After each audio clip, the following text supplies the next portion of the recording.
Edgar Holloway slapped the foreclosure notice down on Hester Crane's kitchen table hard enough to rattle the coffee cups. "You've got until Friday," he said, not even looking at her.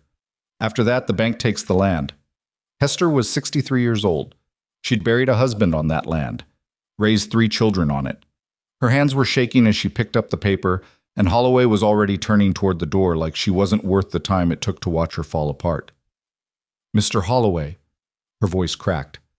"My cattle numbers were miscounted. You know that. My son has the receipts. The receipts don't match our records."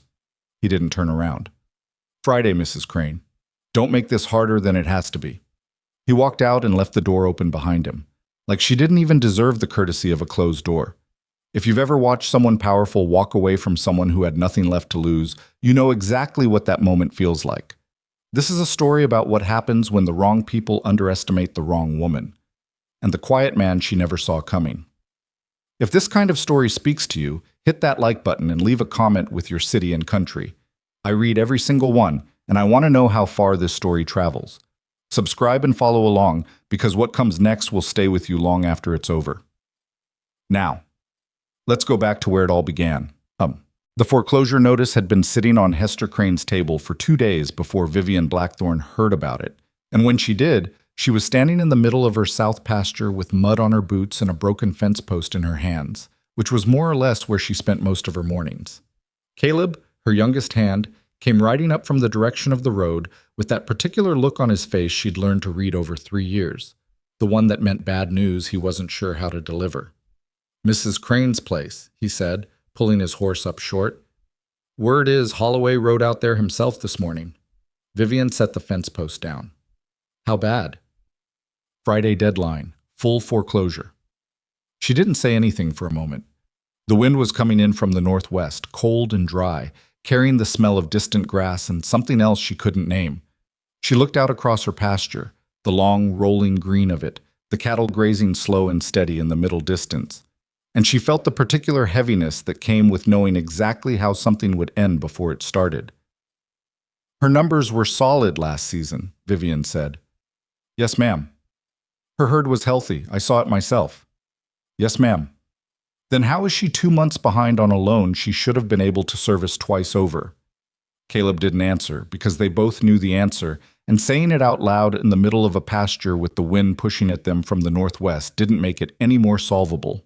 Edgar Holloway had been the manager of Cedar Plains Bank for 4 years. In those 4 years, 7 ranches in the valley had been foreclosed upon. 5 of them had subsequently been purchased by land companies operating out of Omaha, whose names changed every 18 months. 2 of them had gone to a cattle consortium that no one in the valley had ever heard of before the ink was dry on the sale papers. Vivian knew all of this because she kept records. She kept records the way other people kept grudges, obsessively, carefully, and with the grim understanding that someday they would matter. She picked up the fence post again. "Send word to the Cranes. Tell them I'll be by Thursday." "And Holloway?" "Holloway can wait." She went back to the fence.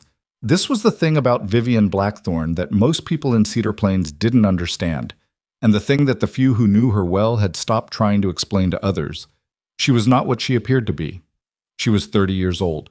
She owned the Thornfield Ranch, which was 400 acres of good grazing land with a solid main house, 3 working barns, and a crew of 8 men who had been with her for at least 2 years each. By the standards of the valley, she was a prosperous ranch owner, comfortable, respectable, the kind of woman people tipped their hats to when she rode through town, not because she demanded it, but because she'd earned it. What people did not know, what she had worked very deliberately to ensure they did not know, was that Thornfield Ranch was the smallest of 6 properties she owned in Nebraska, the least valuable. The one she'd chosen to live on precisely because it was the most modest, the most ordinary, the kind of place where a woman could work her own land without every conversation becoming about money. Her grandfather, Thomas Blackthorne, had built something close to an empire in the 30 years before his death. 20,000 acres spread across 3 counties, cattle operations, grain leases, a half-dozen smaller properties that generated income the way a good spring generates water, steadily, reliably, without requiring anyone to pay it much attention. He'd left all of it to Vivian, his only grandchild, with a handwritten note that said simply, "Don't let anyone tell you what it's worth. You decide. She hadn't told anyone. Not the hands, not the neighbors, not the merchants in town who extended her credit on the assumption that she was a moderately successful ranch owner who paid her bills on time. She paid her bills on time because she always had far more money than the bills required, but that was nobody's business but hers. What mattered, she'd decided, was the work. The actual, physical, daily work of running a ranch, the fencing and the feeding and the medical decisions about sick cattle and the weather reading and the crew management and all of it. The grinding, ordinary difficulty of keeping something alive and productive in the Nebraska frontier. She was good at it. She'd discovered that about herself in the 3 years since she'd moved to Thornfield, and the discovery had given her something that no amount of inherited money ever had, a sense of her own competence that didn't depend on anything external. She fixed the fence post. She moved on to the next one. 2 weeks before Edgar Holloway left his foreclosure notice on Hester Crane's kitchen table, Vivian had posted a notice of her own at the feed store in Cedar Plains. She needed a hand for the roundup season. Experienced with cattle, comfortable with long hours, able to work without close supervision. Standard wages. Bunk in the loft. She'd expected the usual applicants, men between jobs, young cowboys looking for seasonal work, the occasional older hand whose last position had ended badly. She'd hired enough of them over 3 years to know how to sort through them quickly. Look at their hands first. You can tell more about a man's relationship to work from his hands than from anything he says. Ask 1 or 2 specific questions about cattle management and listen to how they answer, not just what they answer. Offer them the wage without negotiating. If they try to negotiate up before they've done a single day's work, send them on their way. The man who walked into her yard on a Tuesday afternoon in early September was not what she'd expected. He was somewhere in his mid-30s, she guessed, though the sun and the work had done their usual work on him, making him seem both younger and older than the number suggested depending on which angle you caught him from. Lean, but not thin. The kind of build that came from sustained physical work rather than youth. Dark hair, a few days of beard, eyes that were... She noticed this immediately and couldn't quite account for why she noticed it. Unusually still. Not watchful in the way of a nervous man or a dangerous one. Still in the way of someone who had learned to observe before speaking and had done it so long that it had become his natural state. His hands, when she looked, were calloused in the right places. Deep, honest calluses from rope work and fence posts, and the kind of grip you develop spending years working livestock. Gideon Mercer, he said, when she asked his name. He didn't offer more than that. Where are you coming from? Came through from Kansas, before that Montana. What kind of cattle work? Range management mostly, some breeding stock selection. I've done roundups, trail drives, fence repair, the usual. He said the usual without any particular pride or modesty, just a statement of fact. I don't pay extra for the roundup push, she said. It's the same rate through the whole season. Some men don't like that. I'm not here to negotiate the rate, he said. She looked at him for a moment. He looked back without any apparent anxiety about being looked at, which she appreciated more than she would have expected. Bunk's in the loft, she said. You start tomorrow at first light. I'll be ready, he said. He was. The first morning she watched him from the corner of the main barn while he worked with one of the younger hands, a 19-year-old named Pete, who was enthusiastic and clumsy and not yet sure of himself around the cattle. Another man might have been impatient with Pete, or condescending, or simply ignored him the way experienced hands sometimes ignored the younger ones, letting them figure things out the hard way. Gideon did none of these things. He worked beside Pete without comment, letting the kid watch what he was doing, answering questions when Pete asked them, not answering when Pete didn't, which turned out to be exactly the right approach, because Pete learned faster when he felt like he was figuring things out himself. She noticed this. She filed it away. By the end of the first week, her foreman, a weathered man named Cray, who had been with her since the first year, came to find her in the evening. The new man, Cray said, without preamble, because Cray didn't do preamble. What about him? He spotted the fence line along the North Creek 2 days ago, found 3 posts that were about to give, already replaced them. He paused. I didn't ask him to. Is that a problem? Cray thought about it. No, he said. It's just, he didn't mention it. I only know because I rode out there this morning and saw the new posts. Vivian considered this. A man who fixed things without being asked and didn't announce it afterward was either unusually humble or hiding something. In her experience, it was usually the former, but 3 years of running a ranch in the Nebraska frontier had taught her not to assume. "Keep an eye on him," she said. "I am," Cray said. "That's why I'm telling you he might be the best hand we've hired in 3 years." She didn't say anything to that, but she remembered it. The days settled into the particular rhythm of pre-roundup work. The long hours, the physical exhaustion that was somehow different from ordinary tiredness, cleaner and more satisfying, the kind that let you sleep well even when the morning would come early.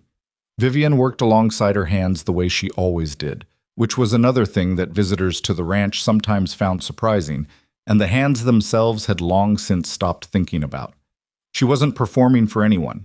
She just didn't see the point of managing from a distance when the work itself was what she understood best. She and Gideon didn't talk much in those first days. They didn't need to. They were often working on the same tasks without having planned it that way, and they developed a working rhythm together that she recognized as relatively rare, the kind of wordless coordination that usually took months to develop, and that Gideon seemed to arrive with already, as though he'd spent years working beside someone who thought the way she did. Once, when they were sorting cattle in the South Pen on a Thursday afternoon, he said, without looking up from the heifer he was examining, "Your northern herd is showing something, might be early stages of something with their feet, worth checking the ground moisture levels near the creek." She stopped what she was doing. "Which animals?" "4 or 5 of them, the ones that have been favoring their right side when they turn." "You've probably noticed." She had noticed. She hadn't known what to make of it yet. "What are you thinking?" "Wet ground softens the hoof. If the drainage near the creek has shifted, which it might have after last spring's flooding, you're going to get more of it. Not an emergency, just something to stay ahead of." She looked at him then. He was still examining the heifer, focused, unhurried. "Have you dealt with this before?" "A few times." He glanced up briefly. "Montana mostly. Different conditions, but the mechanics are similar." She nodded slowly. "I'll check the drainage tomorrow." "I can check it," he said. "I'm heading that direction in the morning anyway." She let him. The drainage was exactly as he'd described. He'd already sketched out a rough plan for redirecting the runoff before she had a chance to ride out and see it herself. And the sketch was good, practical, minimal, the kind of solution that didn't cost much and didn't require much but would solve the problem completely. She stood there in the early morning light, looking at the sketch, and felt something she hadn't expected, a small, sharp curiosity about who this man was. Not the kind of curiosity she felt about most of the hands she'd hired. The ordinary background check curiosity about where they'd worked before and whether their references were solid. Something different. Something more specific. "Who taught you to see like this?" she wanted to ask. But she didn't. It wasn't the kind of question you asked someone you'd known for 10 days, and she wasn't the kind of person who asked questions before she understood why she was asking them. She folded the sketch and put it in her shirt pocket. That evening, she rode out to the Crane place. Hester Crane was a compact woman with gray-streaked hair and the particular composure of someone who has survived enough genuine difficulty that the prospect of more difficulty has stopped surprising her. She met Vivian at the door without any preamble, which Vivian respected, and they sat at the kitchen table where the foreclosure notice still sat, pushed to one side but not thrown away, which told Vivian something about Hester's state of mind. "Tell me about the loan," Vivian said. "Took it out in the spring of '81, Hester said, "to replace the barn after the fire. The terms seemed straightforward. Reasonable interest, 5-year term, monthly payments that I could service without trouble given my herd numbers. And my herd numbers, according to Cedar Plains Bank, are not what I counted." Hester's voice stayed level, but her jaw was tight. "According to their assessment, I'm running 30% fewer head than I have in my pasture. They used that number to reclassify my loan as under-collateralized, which somehow gave them the right to call it early and add penalties." Vivian was quiet for a moment. "When was the assessment done?" "March. I wasn't informed until May." "Who did the assessment?" "A man from the bank. I don't know his name. I wasn't there. Nobody told me they were coming." Vivian looked at the notice. "Do you have your own count records?" "Every month for the past 3 years, written in my own hand." "And your count and theirs?" "Mine shows 412 head. Theirs shows 289. Hester's voice, which had stayed level through all of it, went briefly and precisely flat. I know what I have in my pasture, Mrs. Blackthorne. I count them myself. There was a silence between them. Outside, the wind had picked up, rattling the kitchen window in its frame. I can cover the loan, Vivian said.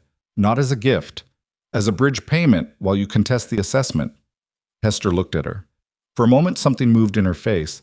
Not gratitude, exactly. Something more complicated and more private than gratitude. Then it closed again. And what happens to the Pattersons? She said quietly. And the Dunbars? They're in the same situation, Mrs. Blackthorne. Different paperwork, same story. You cover my loan and Holloway just moves on to someone else. Vivian didn't have an answer for that because Hester was right. She rode home in the dark, slowly, letting her horse pick the path while she thought.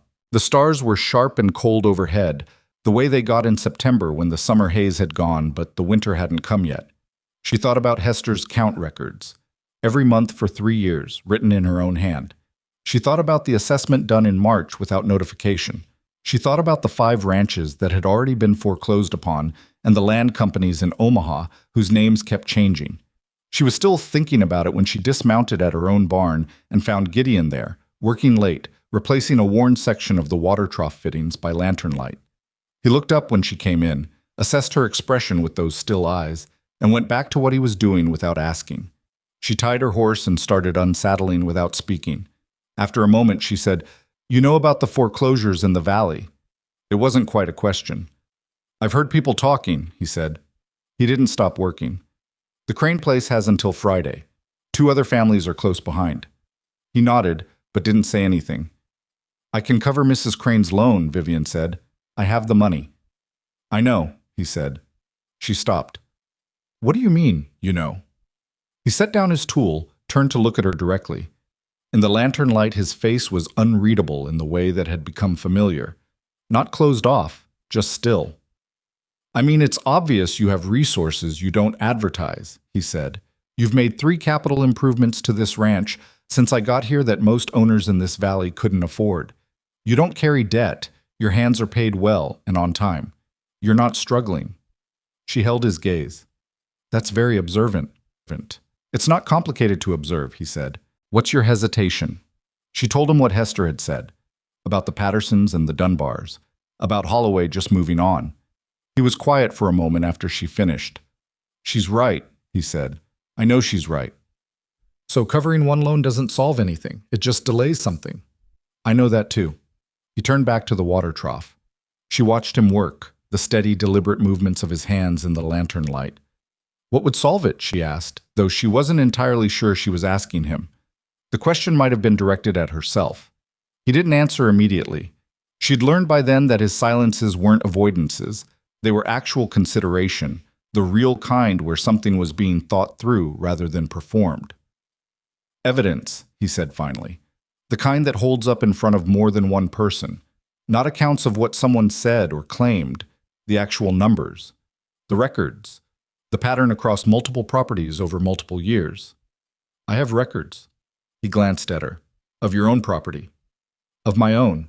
And I know Hester has hers." She paused. "If we could get the other families to share theirs." "That's the start of something," he said. "But you'd need more than the rancher's own records, because Holloway will just say the assessments were legitimate and the records are wrong. You'd need something from inside the bank." She looked at him. He looked back without expression, then went back to the fitting he was replacing. "Get some sleep," he said, not unkindly. "The North Fence crew starts at first light, and you said you'd ride with them."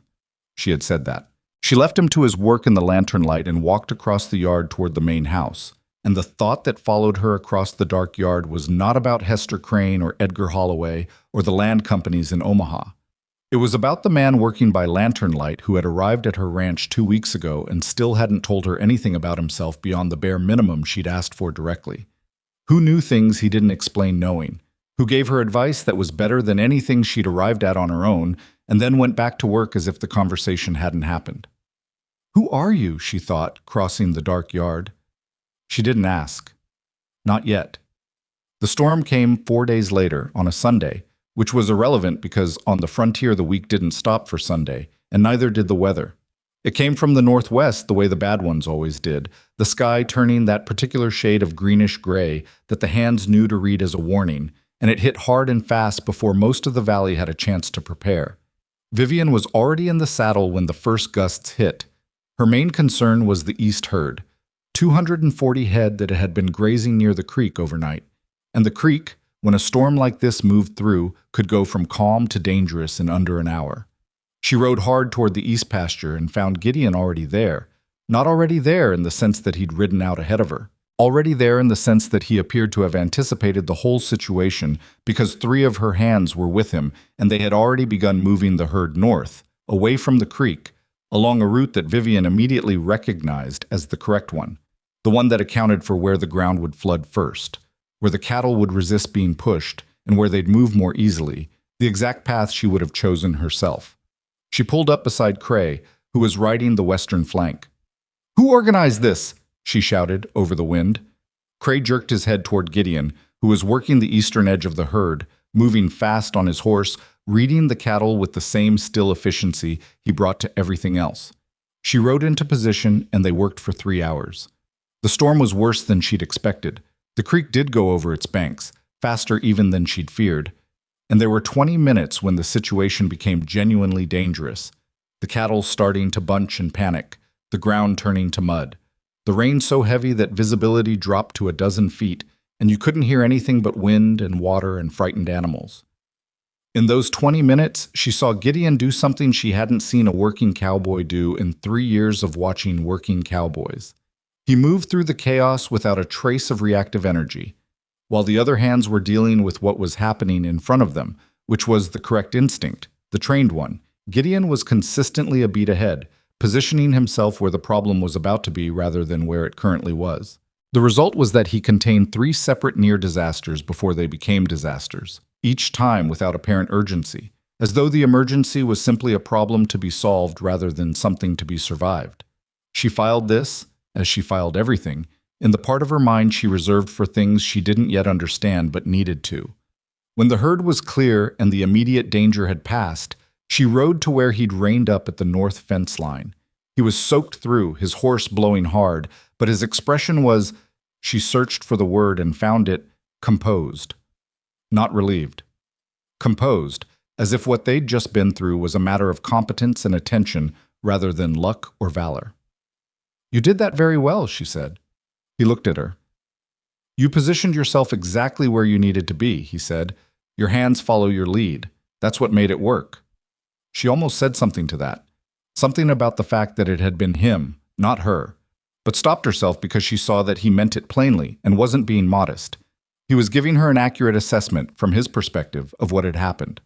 The fact that his own contribution was the largest single factor was something he either didn't notice or didn't consider worth mentioning. "You anticipated the creek," she said. "You had everyone moving before I got there." "I checked the water levels the night before," he said. "The conditions were pointing toward a problem." "How?" He seemed briefly uncertain how to answer this. Not evasive, uncertain, as though the process was something he'd never been asked to articulate. "Experience," he said finally. "And I read the soil conditions yesterday morning. There were signs." She nodded slowly. "Where did you learn to read soil?" He hesitated for just a fraction of a second. "Montana," he said. "Worked with some men up there who knew the land well." She let it go. But the fraction of a second stayed with her. That evening, after the storm had moved on and the sky had gone clear and cold, Vivian sat in the main house with her ranch ledgers open in front of her and thought about the pattern she'd been assembling over the past week. Gideon Mercer, mid-30s, came through Kansas and before that Montana. Cattle work, range management, unusually skilled, unusually knowledgeable, unusually composed in situations that tested composure. She opened a different ledger, one she kept in a locked drawer, not because anyone at the ranch would look at it, but because habit was habit. Inside the front cover, pressed flat, was a letter from her grandfather's attorney that she'd received 6 months after the estate settled. It listed, among other things, the banking relationships associated with the Blackthorn properties, Cedar Plains Bank among them. She'd read this letter many times. She read it again now, looking for something she might have missed. She found nothing new. She closed the ledger and sat in the quiet of the main house, listening to the post-storm night, the dripping of water from the eaves, the distant sound of cattle settling back to calm, the creak of the house in the cooling air. She thought about Gideon's half-second hesitation when she asked where he'd learned to read soil. Montana, he'd said. Worked with some men up there who knew the land well. It was a perfectly adequate answer. It was, she recognized, the kind of answer that a man gives when he's answering the question accurately, but not completely. She had given those kinds of answers herself. She recognized them from the inside. She closed the ledger. She went to bed. She didn't sleep well. By the second week after the storm, a new rhythm had established itself on the ranch, one that Vivian was aware of without quite having planned it. She and Gideon fell into the habit of talking in the evenings. Not long conversations, not the kind that required planning, just the natural exchange of people who'd worked together all day and had things to say about what they'd worked on. They talked about the cattle, the fence lines, the upcoming roundup logistics, the weather patterns, and what they suggested about the coming winter. They also, gradually and without announcement, began talking about other things. It started on a Wednesday evening when they were both checking tack by lantern light, and she made an offhand comment about the Eastern families and the situation with the bank, and he responded with a specificity that was more than the casual engagement of someone who'd only heard the situation described once. "The Dunbars have been in this valley for how long?" he asked. 11 years. Carl Dunbar homesteaded that property in '72, before Cedar Plains Bank was established. She looked at him. Yes. And his original financing? He didn't need it. He bought the property outright with what he'd saved. Gideon was quiet for a moment. And the loan he has now? Expansion loan from 3 years ago, when beef prices looked strong and a lot of the valley families were building up their herds. She paused. Prices didn't hold. But if his herd numbers are solid and his land is unencumbered, his land should be more than sufficient collateral, she said. Which is why the assessment doesn't make sense. Unless the assessment was designed not to make sense, he said. She waited. If you're running a scheme that depends on manipulating property values, he said, not looking up from the bridle he was checking. You don't do it once on one property. You build a system, assessment methodology that can be applied consistently, paperwork that looks legitimate, personnel who are reliable. He paused. It takes time to set up. But once it's set up, it's very efficient. That's very specific, she said. He glanced up then. The lantern light caught the side of his face. I've seen things like this before, he said, in other territories. What happened in those cases? He went back to the bridle. A pause that was, she was almost certain, deliberate. Sometimes the people running it got caught, he said. Sometimes they didn't. What made the difference? He thought about it. Evidence that couldn't be dismissed, he said, and someone with enough standing to present it in a way that held. She turned that over in her mind, the way she'd turned over a dozen things he'd said in the past 2 weeks, with the particular attention she gave to information that felt important without her being able to say precisely why. You know what I keep thinking about? She said. What? The assessment records. The ones from March. Someone did a formal livestock assessment on Hester Crane's property without notifying her. That means there's paperwork filed with the bank. And if that paperwork shows 289 head when there were 412, she stopped. Then the paperwork is fraudulent, he said quietly. Yes. And if there's fraudulent assessment paperwork on one property, there may be fraudulent assessment paperwork on all of them, she said, filed in the same bank, by the same hand. He set the bridle down. He looked at her directly, and she had the odd sensation, not for the first time, of being looked at by someone who was seeing more than she was showing. You'd need someone inside the bank to pull those records, he said, or a reason for the bank to produce them. Or both, she said. He nodded slowly. I'm going into Cedar Plains on Friday, she said. I want to talk to Holloway about the Crane loan, see what he says when I ask for the assessment records directly. Something crossed his face. Brief, contained, gone before she could read it fully. You think he'll produce them? No, she said, but how he refuses will tell me something. He looked at her for a moment longer than the conversation seemed to require. Then he said, I'll come with you. She started to say that wasn't necessary, but stopped herself because she wasn't sure it wasn't necessary. And there was something about the offer, The simple, direct way it was made, without explanation or elaboration, that made her say, instead, "All right, all right," he said. He picked up the bridle again.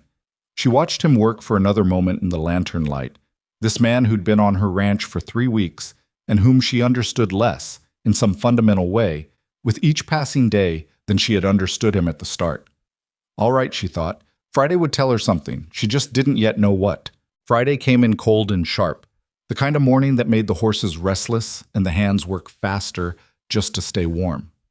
Vivian was up before the light, which was not unusual, but she stood in the yard longer than she normally would have, looking at nothing in particular, running through what she intended to say to Edgar Holloway and how she intended to say it. The problem with confronting a man like Holloway was that confrontation was exactly what he expected from people in her position, from ranchers who were scared and angry and coming to his office because they had no other option. Holloway had spent 4 years developing a very precise response to that kind of confrontation. Patient condescension, procedural language, the particular professional manner of a man who understood that his power lay entirely in his ability to make other people feel that they were the ones who didn't understand how things worked. She didn't intend to be that kind of visitor.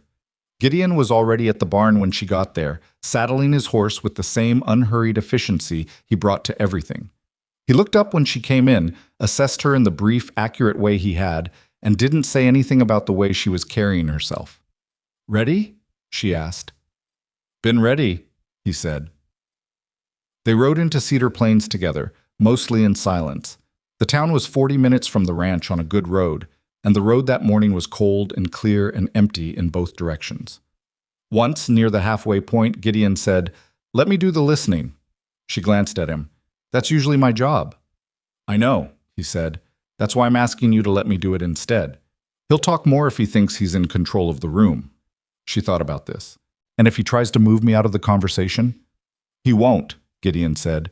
"You're a property owner with a reasonable request. He has every professional reason to manage you politely. Watch how he does it. The way a man manages something he's afraid of tells you more than anything he actually says." She rode in silence for a moment. "You've dealt with men like him before." "A few," he said, and didn't elaborate. Cedar Plains was not a large town. It had the character of most frontier settlements of its era. Functional before it was comfortable, practical before it was pretty. The kind of place built by people who expected to need it rather than people who loved it. Cedar Plains Bank sat on the main street, 2 stories of good stone with the name carved above the door, which was more monument than most buildings on that street could claim, and which was, Vivian had always thought, exactly the kind of architectural statement that told you everything you needed to know about how Edgar Holloway understood his own importance. He met them in the lobby personally, which surprised her. She'd expected to be managed by a clerk and made to wait. Edgar Holloway was 51 years old, narrow-shouldered, with the kind of carefully maintained appearance that suggested he spent more time thinking about how he looked than most men of his type admitted to. He had a thin mustache, a good suit for the frontier, and the practiced warmth of a man who had learned that the appearance of cordiality was more useful than the genuine article. "Mrs. Blackthorne," he said, with a smile that reached exactly as far as it needed to. "What a pleasure. I wasn't expecting you." His eyes moved to Gideon with the quick professional assessment of a man accustomed to reading people he'd never met. Whatever he concluded, he smoothed over it immediately. "And this is one of my hands," Vivian said. "He drove the wagon."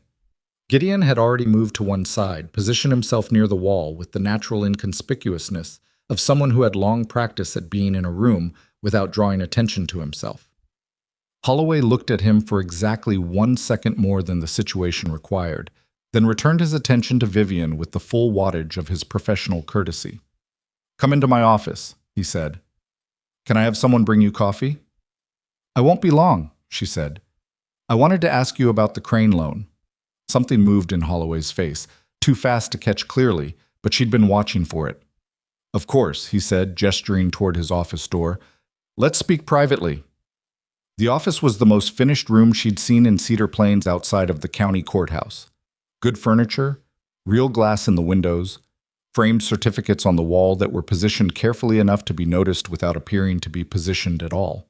She sat in the chair across from his desk and watched him settle into his own chair with the deliberate ease of a man demonstrating that he was comfortable, that this was his territory, that the conversation would proceed on his terms. "The Crane situation is unfortunate," he said. "Mrs. Crane is a fine woman, and we've tried to work with her." "I'd like to see the March assessment," Vivian said. Brief pause. "I beg your pardon?" "The livestock assessment conducted on the Crane property in March. The one that reclassified her loan. I'd like to see the records." He smiled. The smile was practiced enough that it didn't flicker, but something behind it shifted. "Those are internal bank documents, Mrs. Blackthorne. I'm not sure—" "The assessment directly affected Mrs. Crane's loan terms," she said, "which directly affected her ability to retain her property. If the assessment is legitimate, the documentation should be straightforward to produce." She paused just long enough. "If it's not something you can share, I'd be interested to know why." The smile stayed.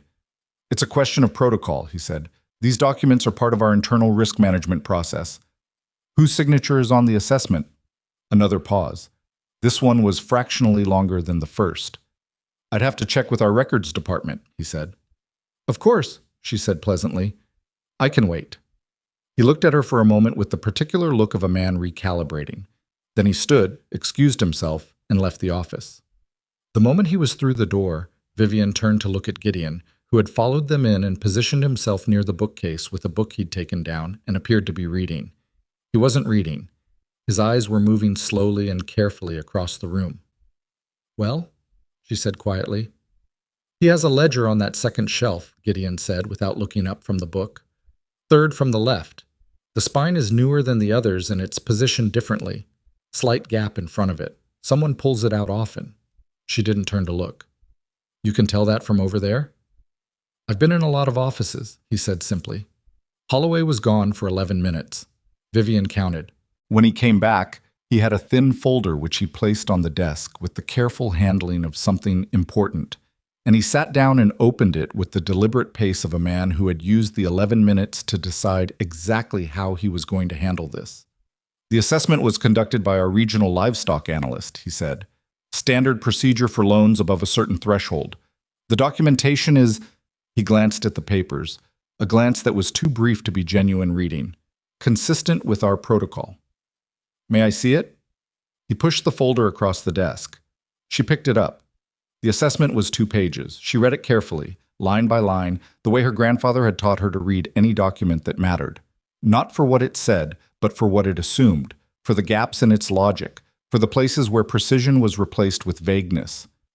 She found 3 things that mattered. The first was that the assessment was dated March 12th.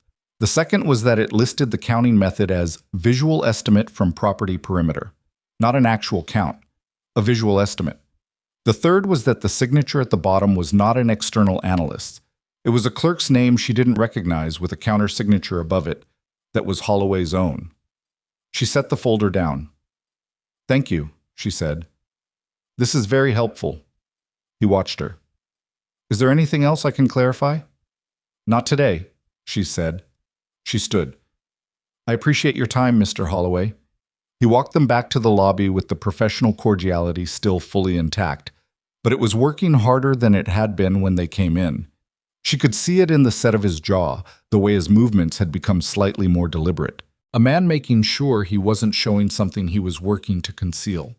At the door he said, "Mrs. Blackthorne, if you're considering any kind of advocacy on behalf of Mrs. Crane, I'd encourage you to let the process work itself out. These situations can become complicated when people with good intentions involve themselves." She smiled at him with the particular warmth she reserved for moments when she wanted someone to deeply underestimate her. "I appreciate the advice," she said. Outside, she and Gideon walked to where their horses were tied without speaking. She untied hers, didn't mount yet. The main street of Cedar Plains moved around them. A wagon, 2 men talking outside the dry goods, a woman with a basket heading toward the post office. "Visual estimate from the perimeter," she said, keeping her voice low. "I heard," Gideon said. "That's not a livestock assessment. That's someone standing at a fence line and guessing." "Yes." "And Holloway signed it." "Yes." She looked at the street without seeing it. "If he did it on Crane's property, he did it on the others." "Almost certainly." Then the fraud isn't in the foreclosure paperwork, she said. It's in the assessment records. The entire basis for the reclassifications is fabricated. Which means if you can get the assessment records for every property that's been foreclosed or threatened in the past 4 years, the pattern would be visible, she said. The same methodology, the same signature, the same gap between the estimate and the actual count. On every single one. He looked at her. You'd need the records. I know. Which means someone would have to compel the bank to produce them, or access them without Holloway's cooperation. She mounted her horse. He mounted his. They turned toward the road out of town. The county clerk's office, she said after they'd ridden 2 blocks. Loan documents above a certain value are filed with the county. Not the assessments themselves, but the loan reclassification notices. They'd reference the assessment dates and the names of whoever conducted them. He glanced at her. That's in public records. Yes. Anyone can pull them. Yes, she said. Anyone can.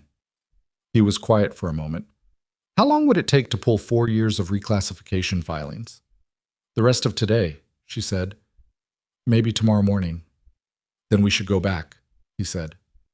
Not yet, she said. There's something else I want to do first. She turned her horse toward the residential side of Cedar Plains, away from the main street, toward the neighborhood of modest houses where the bank's junior employees lived. The clerk, she said. The one whose name was on the assessment. Holloway's signature was above his, but the clerk's name was on the actual document, which means the clerk was in that pasture. Or signed a document saying he was. Either way, he knows what happened. She paused. A clerk who works for a man like Holloway either knows exactly what he's involved in and is profiting from it, or he's frightened and looking for a reason to stop being frightened. Gideon rode alongside her without speaking for a moment. Then, that's a distinction worth knowing before you knock on his door. Yes, she said, which is why I'm not going to knock on his door today. I'm going to find out which house is his, and then I'm going to think about it. She heard something in the silence beside her that might, in another man, have been a sound of quiet approval. In Gideon, it was just stillness, which by now she'd learned to read as its own kind of response. The clerk's name was Warren Fitch. She knew this because she'd read the assessment twice before she handed it back, and she had the kind of memory for names on paper that her grandfather had told her was a gift, but which felt more like a habit she'd developed out of necessity. It took her 20 minutes to establish, through a conversation with the woman at the post office that was entirely about something else. Which house on Calloway Street belonged to a young bank clerk who had arrived in Cedar Plains roughly 2 years ago. The woman described Warren Fitch without using his name. Young man, quiet, lived alone, kept odd hours. And Vivian thanked her for the direction she hadn't quite given and rode back to Gideon with a house number. We're not stopping, she said when she rejoined him. I know, he said. You're just looking. She was just looking. The house was a small clapboard on the south end of Calloway Street, tidy but impersonal in the way of a place someone lives in without having decided to stay. A curtain moved in the front window as they rode past. She didn't slow down. Frightened, she said quietly when they were past it. You can tell from a curtain? Gideon asked. The curtain moved before we were close enough for him to hear us coming, she said. He was already watching the street.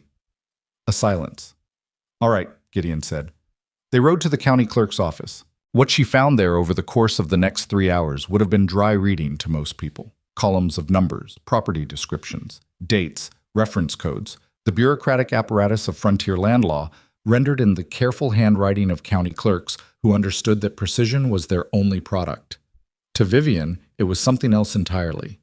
It was a story she already knew the shape of, written in a language she'd been reading her whole adult life. Gideon sat across the table from her while she worked, saying nothing, occasionally looking at whatever page she'd set aside. Once, when she placed a reclassification notice dated April of 1880 in front of him and tapped the assessment reference number, he picked it up and studied it for a moment with an attention that was, she noticed, more than the attention of someone who was helping her look for a pattern. It was the attention of someone who had been looking for a pattern of their own and recognized something in what she'd found. She didn't say anything about this. She went back to work. By the time the clerk's office closed for the evening, she had notes on 11 properties. 7 foreclosures and 4 active loans currently under reclassification, including the Cranes, the Pattersons, and the Dunbars. The assessment dates on every single one of them fell within a 2-week window in March of each respective year. Every single one of them referenced the same assessment methodology. 8 of the 11 bore reference numbers that, when she cross-checked them against the loan origination files, pointed to the same authorization code within the bank's filing system. One signature, used 8 times across 4 years. Edgar Holloway's. She stacked her notes carefully, folded them, put them inside her jacket. They rode home in the early dark, the stars beginning to show above the flat horizon to the east. And she was quiet for most of it, not because she had nothing to think about, but because she had too much. Halfway home, Gideon said, "You found what you were looking for." "More than I was looking for," she said. "The pattern is clear, but a pattern in county records isn't the same as evidence that holds up." "No," he agreed. "What holds up is the original assessment documents, the ones inside the bank." She paused. "And the ledger on the second shelf, third from the left, that Holloway pulls out often enough to leave a gap in front of it." A silence. "What are you thinking?" he asked. "I'm thinking that Warren Fitch signed 8 fraudulent assessments and has been watching the street from behind his curtain for reasons that suggest he knows what that means." She looked at the road ahead. "And I'm thinking that a man in that position, if someone gave him a clear accounting of exactly what he was exposed to, might be more interested in cooperating than in protecting Edgar Holloway." "That's a significant assumption." "It's a reasoned one," she said. "There's a difference." He didn't answer immediately. They rode on, the horses comfortable on the road they'd traveled before. "You're going to go back and talk to him," Gideon said. Not a question. "Yes." "When?" "Monday," she said. "I want the weekend to make sure I have everything organized first. If I'm going to sit across from Warren Fitch and show him what his signature means across 4 years of documented fraud, I want the documentation complete." He nodded. "Will you help me with that?" she asked. "Organizing the records. I have my ledgers at the ranch and the notes from today, but I need someone who can cross-reference quickly and accurately." He was quiet for a moment, a fraction of a moment longer than the question required. "Yes," he said. "I can help with that." She looked at him. He was looking at the road. "You know what I keep thinking about?" she said. He waited. "When we were in Holloway's office," she said, and he came back with that folder. He was gone 11 minutes. I counted. She paused. "He wasn't pulling those records. He already knew where they were. He needed 11 minutes to decide what version of the records to show me." "Yes," Gideon said, "which means there are at least 2 versions." "Almost certainly." "The version in the public record," she said, "and the version in the ledger on the second shelf." He didn't say anything. "How do you know what he keeps in a ledger he pulls out often?" she asked. "You were across the room with a book." The question sat in the dark air between them for exactly 3 seconds. "I've worked around banks before," he said. "Men who run operations like this keep a parallel record, something they can update without leaving a trail in the official system. A ledger is the simplest version." "That's very specific knowledge," she said. "It's a logical inference," he said. She let it go. Because he was right, and because the road was dark and cold and she was tired, and because she had understood for days now, that pushing him directly produced only what he'd already decided to offer, and that patience was the more productive approach. But she noticed. She was always noticing. The roundup work resumed the next morning with the particular intensity of the final weeks before it, the days getting longer in terms of hours worked, if shorter in terms of daylight, the animals requiring more attention as the season pushed toward its end, the kind of physical demand that left people too tired in the evenings for conversation. The quiet that settled over the ranch in those weeks was a working quiet, productive and exhausted in equal measure. She and Gideon worked side by side through most of it. The ranch hands had by now fully accepted him in the way that working men accept someone who carries his weight without making them feel the weight, almost without noticing the transition, as though he'd always been there. Cray, who was not given to commentary on personnel matters, said once in passing that the Mercer fellow had a good head for cattle management and left it at that, which from Cray was roughly equivalent to a written commendation. On Saturday evening, after the day's work was done, they sat at the kitchen table in the main house with her ledgers and her notes from the county clerk and worked for 3 hours organizing everything into a coherent sequence. She hadn't invited anyone else.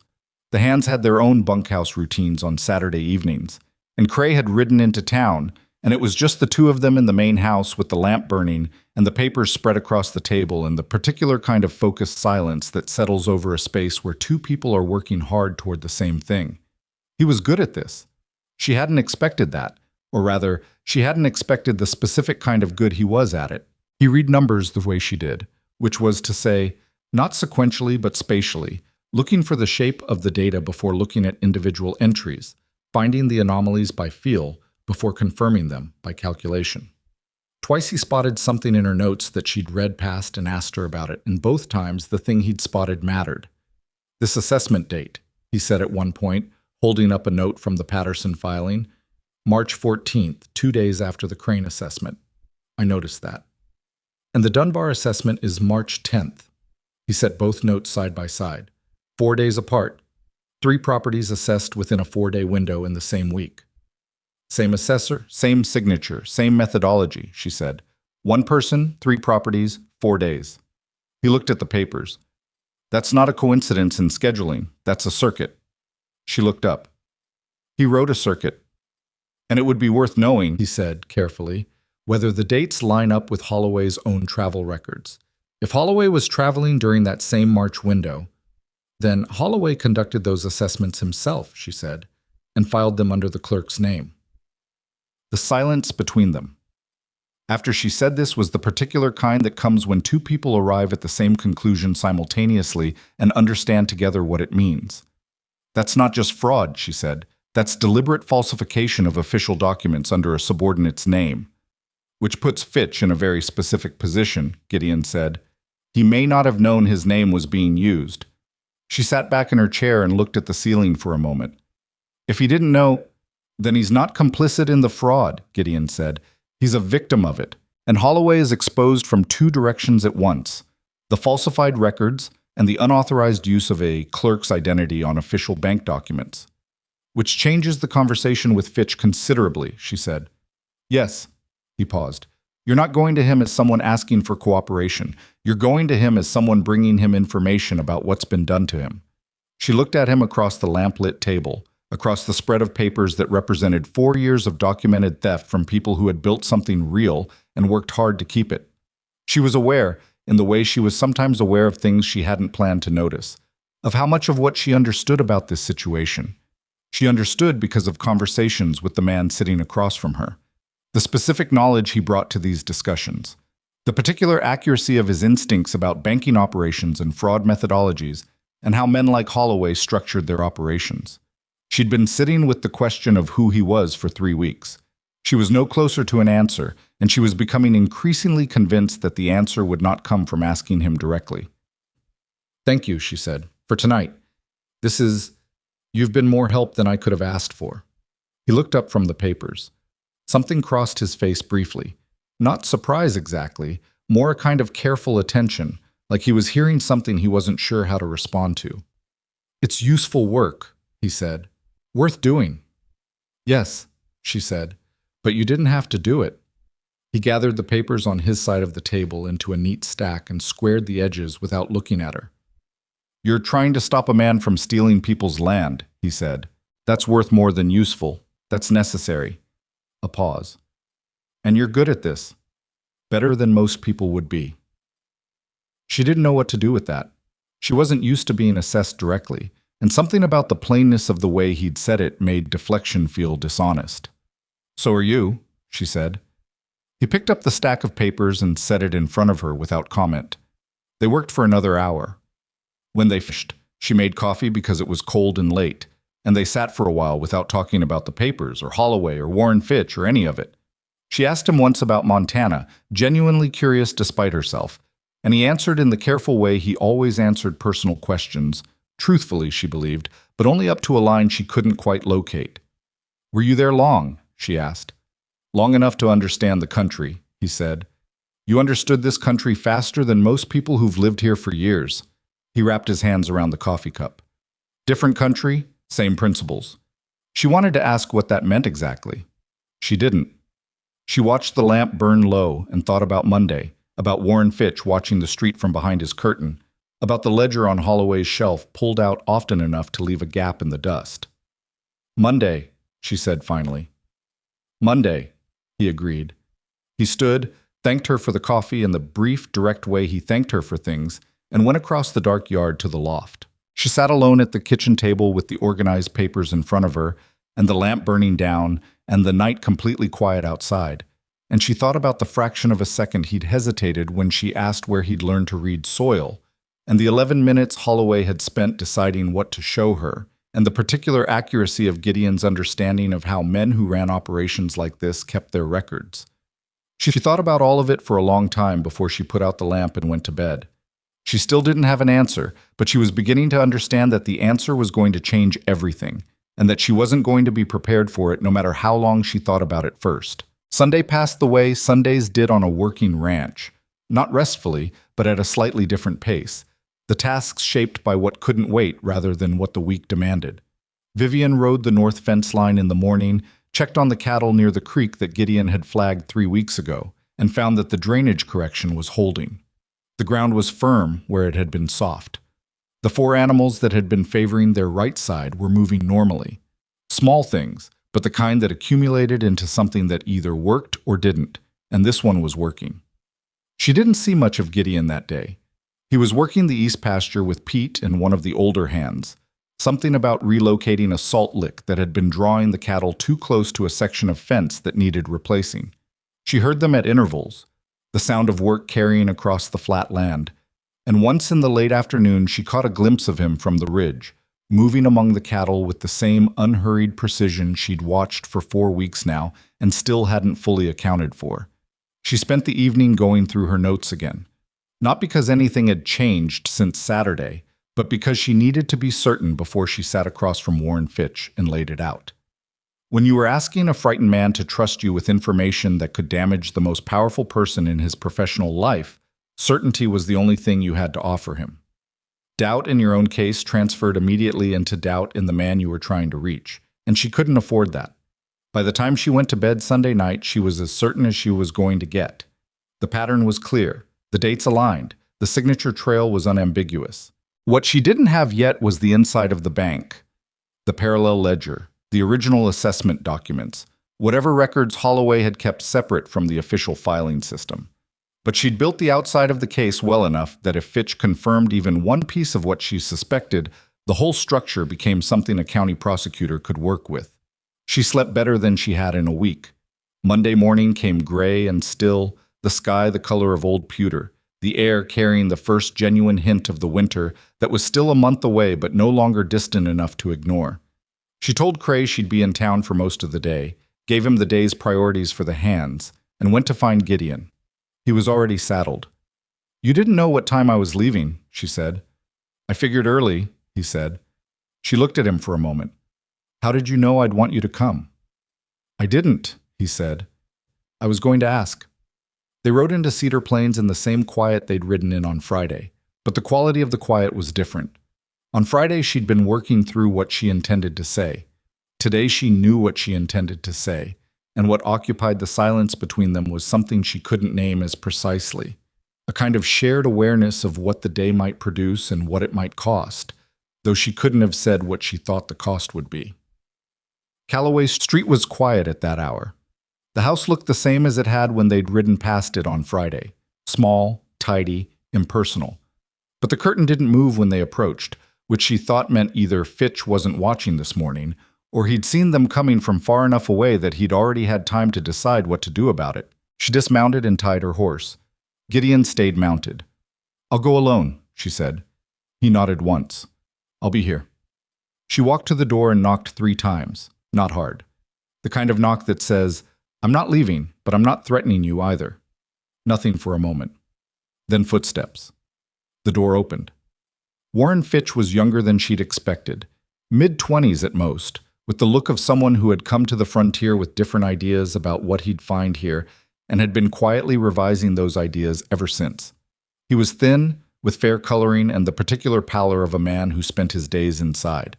His eyes went from her face to Gideon on horseback behind her, and the fear she'd expected was there, not the dramatic fear of someone about to run, but the low-grade, exhausted fear of someone who had been afraid for a long time and was tired of it. "Mr. Fitch," she said, keeping her voice level and quiet, My name is Vivian Blackthorne. I own the Thornfield Ranch.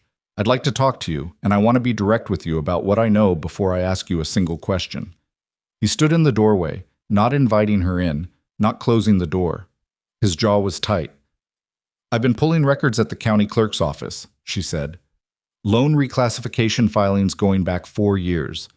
Your name is on 8 assessment documents. I don't think you conducted those assessments. I think your signature was used without your knowledge, and I think you've known about it for some time, and you've been sitting with that alone." Something happened in his face. Not relief exactly. More like the expression of a man who'd been holding a weight so long that the moment someone else acknowledged its existence was almost more than he could handle. "You'd better come in," he said. The house was spare inside, functional furniture, no personal objects of any significance, the kind of space that confirmed what she'd observed from outside. This was not a home. It was a temporary condition a young man was waiting to either change or escape. She sat in one of the 2 chairs at the small table near the window. He sat in the other and didn't seem to know what to do with his hands. "I found out in April," he said, without her asking. The decision to talk had apparently been made between the door and the table. "I was pulling files for a different loan and I found the March assessment for the Hendricks property. My name was on it. The signature looked like mine, but I hadn't been to that property. I'd never been to that property." He stopped. "I went to Mr. Holloway." "What did he say?" His mouth thinned. "He said it was a clerical error, that someone had attached the wrong signature page to the document. He was very smooth about it. He said he'd correct it." A pause. "He didn't correct it. Did you look for others?" "I looked for the ones I could access without raising suspicion," Fitch said. "I found 4. 4 properties with assessments under my name that I hadn't conducted." He looked at the table. "I should have gone to someone then. I know that." "Why didn't you?" He was quiet for a moment. "Because I didn't know who to go to," he said. "The bank is the largest employer in this valley. Holloway knows everyone in this town. And because—" He stopped again. "Because I was afraid that if I said something and it didn't work, I'd be the one held responsible. My signature is on those documents. Anyone looking at them would see my name first." She sat with that for a moment. It was a reasonable fear, and she'd known it was coming, and she'd prepared for it. "I found 8, she said quietly. "Not 4. 8 properties, same methodology, same March window each year, same signature. And I found something else." She paused. "Holloway was out of Cedar Plains for a 2-week window every March for the past 4 years. I verified that through the county travel records this morning on my way here." She had verified it. She'd stopped at the county office the moment it opened. "Those windows align precisely with the assessment dates." Fitch stared at her. "He conducted those assessments himself," she said, "and he filed them under your name. You didn't make a clerical error, and neither did anyone else. He used your name deliberately, as a layer between himself and the document trail." The color had drained from Fitch's face entirely. "He used me as a shield," she said. "Yes, that's what I believe the evidence shows." She leaned forward slightly. "Which means you're not the person who committed fraud, Mr. Fitch. You're a person against whom fraud was committed. And there's a significant difference in the legal position those 2 things create." A silence in the small room. Through the window behind him, she could see Gideon still on horseback at the edge of the street, utterly still, not watching the house too intently, just present. "What do you want from me?" Fitch asked. "The original documents," she said. "The ones inside the bank. Not the copies in the county records. The originals, with whatever additional notation Holloway has made on them. And anything else you've seen that you think matters." She paused. "I'm not asking you to do anything illegal. I'm asking you whether there's information inside that bank that would complete what I've already built from the outside." He was quiet for a long moment. His hands, she noticed, had stopped moving. "There's a ledger," he said. She waited. "He keeps it in his office, second shelf, I think. He never takes it out when anyone else is in the room, but I've seen it. It's thicker than it looks from outside. He's got papers folded into it." He looked at her. "I don't know what's in it, but he's very careful about it." She held his gaze. "If you had a reason to go into his office when he wasn't there—" "I don't," he said immediately. "And I won't do that. I can't—" He stopped. "I'm sorry. I want to help. But I'm not going to go through his private office." I'm not asking you to, she said. I'm asking whether, if there were a legitimate reason, a legal reason, for someone with proper authority to examine those records, you'd be willing to testify to what you saw and what you know. He looked at her carefully. What kind of authority? The kind that comes with a county court order compelling the bank to produce its internal documentation, she said. If I can get to a judge with what I have from the county records, plus your testimony about the unauthorized use of your name on official documents, there may be grounds to compel discovery. Everything in that bank, including that ledger. The room was very quiet. You could actually do that? He asked. I can try, she said. I'm not going to promise you something I'm not certain of, but what I have is solid, and your testimony makes it considerably more solid. He looked out the window. She waited, because she'd learned by now that pushing into a man's silence when he was genuinely thinking only produced resistance, and Fitch wasn't resisting. He was deciding. What happens to me? He said finally. If this goes to a judge, if Holloway finds out I talked to you. You're a witness to the unauthorized use of your own identity on bank documents, she said. That's not a position that requires you to be afraid. That's a position that the law is designed to protect. She paused. I won't pretend there's no risk. A man like Holloway has resources and he'll use them. But you've been afraid for 7 months already. I'm offering you a reason to stop being afraid. A very long silence. All right, Warren Fitch said. She left his house 40 minutes later with a written statement. His account of discovering the assessments, his conversation with Holloway, and 4 specific properties he could attest to by name and date. She'd written it herself, slowly and carefully, reading each sentence back to him before she put it down, making sure every word was his and not hers. He'd signed it with the same hand that Holloway had been forging across official bank documents for 4 years, and there was something in the way he held the pen when he did it, steadier than she'd expected, more deliberate, that she filed away in the part of her mind she reserved for things that mattered. She walked back to where Gideon was waiting. He talked, he said, not surprised. He'd been waiting for someone to tell him there was a way out, she said. She mounted her horse. He confirmed the ledger. Gideon's expression didn't change, but something in the quality of his attention shifted. Did he? Second shelf. He's seen Holloway take it out and put it away, but never in front of anyone. She looked at him. You already knew it was there. I suspected. On Friday? In his office. Yes. She held his gaze for a moment. You've been in a lot of offices like that. The fraction of a second. The same one she'd been cataloging for 4 weeks. Some, he said. She made herself let it go because there was work to do and because pushing him on it in the middle of Callaway Street and Cedar Plains was not the time and place.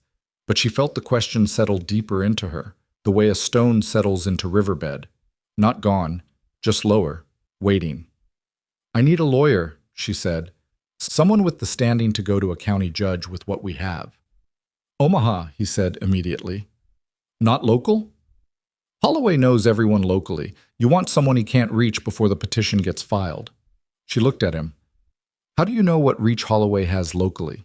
He met her eyes. It's a reasonable assumption for a man in his position in a town this size. Most people wouldn't assume that specifically, she said. Most people would suggest a local attorney first and wait to see if it was a problem. I'm not most people, he said. They held each other's gaze on the quiet street for 3 seconds. 5. Long enough that it stopped being incidental. Then she said, No, you're not. And she turned her horse toward the main street and didn't look back. They rode back to Cedar Plains Bank. She hadn't planned this when she woke up. She'd planned Fitch and then the ride home. But Fitch's statement in her jacket and the drive of what she'd assembled over the past 4 days pushed her forward, and she wanted to look at Holloway one more time with what she now knew and see what she could read in him. She tied her horse and went in alone this time, without asking Gideon whether that was all right. He didn't follow. She heard him dismount behind her and stay at the horses, which was exactly right. The lobby was busier than on Friday, 2 customers at the teller windows and a young clerk behind the counter who was not Warren Fitch. Holloway was visible through the glass partition of his office, speaking with someone she didn't recognize, a man in a good suit who was not local, not a rancher, not a merchant, not anyone she'd seen in Cedar Plains before. She stood in the lobby and watched them through the glass for 30 seconds. The man in the good suit had a leather case on the desk in front of him, and he was writing something while Holloway spoke. His posture was that of a professional, not subservient, not equal. The posture of a man being given instructions he was competent to carry out. Holloway was leaning back in his chair with the particular ease of a man in his own territory, but his hands were moving more than they'd been on Friday when he'd spoken with her, and his hands on Friday had already been doing more work than his face. She looked at the man in the suit a moment longer. Leather case. Writing while Holloway talked. The kind of pen that cost real money. And something on the case itself. A small brass plate, just visible at this distance and angle, with lettering she couldn't read. She bought a piece of writing paper from the young clerk at a penny, the most ordinary transaction she could construct. And while the clerk got her change, she moved slightly to her right, angling for a better sightline to the office. The brass plate on the leather case read, Consolidated Western Land Holdings, Omaha, NE. She took her paper and her change and walked out of the bank. Gideon read her face the moment she came through the door. What? He said. He's meeting with someone from a land company, she said, keeping her voice low. Inside his office right now. A man with a leather case from a company called Consolidated Western Land Holdings, Omaha. Gideon's face did something. She caught it this time, because she'd been watching his face for 4 weeks, and she'd learned the difference between the stillness that was his natural state and the stillness that was him controlling a reaction. This was the second kind. You know that name, she said. He didn't deny it. It's one of the companies that's been acquiring foreclosed land in this territory, he said. There are several, but that one it's been active. How do you know that? The fraction of a second was longer this time, longer than it had ever been. I've heard it mentioned, he said. She looked at him directly, not with suspicion and not with warmth, with the precise, careful attention she gave to documents that contained information she didn't yet fully understand. Gideon, she said. Vivian, he said, the first time he'd used her name. She'd been Mrs. Blackthorne to him for 4 weeks. She felt the difference of it. Tell me something true, she said. Not everything. I understand there are things you're not going to tell me today. But tell me one thing that's true about why you know the things you know. He was quiet for 5 full seconds. She counted them the same way she'd counted Holloway's 11 minutes. I'm not a danger to you, he said, and I'm not here by coincidence. She held that for a moment. Not by coincidence, she repeated. No. You came to this valley looking for something. He didn't answer, which was, she'd learned, its own kind of answer. Sir. You came looking for what Holloway was doing, she said. Didn't you? She watched his face. The stillness was total now, the kind that had stopped being composure and become something else, something more careful and more costly. I needed to understand it from the ground, he said finally, from inside the valley, from a position where I could see how it actually worked, not how it looked in a report. She stared at him. From inside? She stopped, reorganized what she knew and what it pointed to. You didn't take a ranch hand job because you needed work. No. You took it because it put you close to the land, the people, the operations Holloway was targeting. Yes. And you chose this ranch because... She stopped again, longer this time. Because your operation was solid and your books were clean and you had relationships with the families being targeted, he said. Because from here I could see the whole valley. A pause. And because I'd been told you were someone worth trusting. She felt the ground shift slightly under the conversation, the way it shifted sometimes under actual ground when water had moved beneath it. Who told you that? She said. He looked at her steadily. My grandfather's attorney also knew your grandfather, he said. Thomas Blackthorne had a reputation that outlasted him. The world went very quiet around them for a moment. The main street of Cedar Plains continued its ordinary business, a horse, a wagon, someone calling out a greeting. But Vivian heard none of it clearly. Your grandfather, she said. Yes. Who is your grandfather? He didn't answer immediately. And in the pause between the question and whatever came next, Vivian Blackthorne stood on the street in front of Cedar Plains Bank with Warren Fitch's signed statement in her jacket and 4 weeks of careful observation stacked behind her like evidence, and understood that she was about to discover that the quiet cowboy she'd trusted for a month was something else entirely. Something she hadn't prepared for regardless of how long she'd been preparing. Tell me, she said. Quiet. Certain. Tell me right now. My name is Gideon Mercer, he said. That part was always true. And the rest of it? He looked at her for a moment that felt longer than it was. My grandfather was James Alderton Mercer, he said. He founded the Mercer Banking Company in 1861. Cedar Plains Bank is one of 11 institutions that operate under its charter, which makes me the owner, she said. The word came out flat, stripped of everything except its meaning. Principal owner and chairman, he said. Yes. She didn't say anything for a long time. The street went on around her. Somewhere a door closed. The wind pushed gently at the edge of her jacket. She was aware of all of it at the periphery, and of none of it in any way that mattered, because what mattered was the specific, precise weight of what she was holding. 4 weeks of trust, 4 weeks of conversation, 4 weeks of telling this man things she'd thought carefully about, things she believed, and this man absorbing all of it while sitting on a fact that changed every conversation they'd ever had. You let me trust you, she said. Yes. Knowing what you were. Yes. The single syllable sat between them like a verdict. And why didn't you tell me? She heard the edge in her own voice and didn't bother with it. The edge was earned. Because I needed to see what was happening without anyone adjusting their behavior for the man who owned the bank, he said. If I walked into this valley as Gideon Mercer, chairman of Mercer Banking, every person I spoke to, including you, would have behaved differently. I would have gotten reports, summaries, the cleaned-up version of what was actually happening. He paused. I needed the actual version. So you lied to me.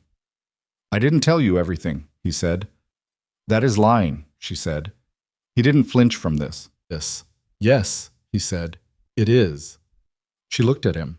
This man she'd watched work for 4 weeks, who'd fixed her fence post without being asked and anticipated the storm, and sat across her kitchen table at midnight helping her build a case against the corruption running through his own bank. She looked at him and felt two things simultaneously that were difficult to reconcile.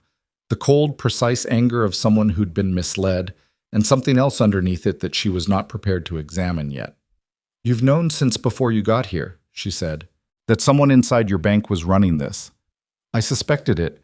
I needed proof. And did you find it? You found it, he said. I helped you look.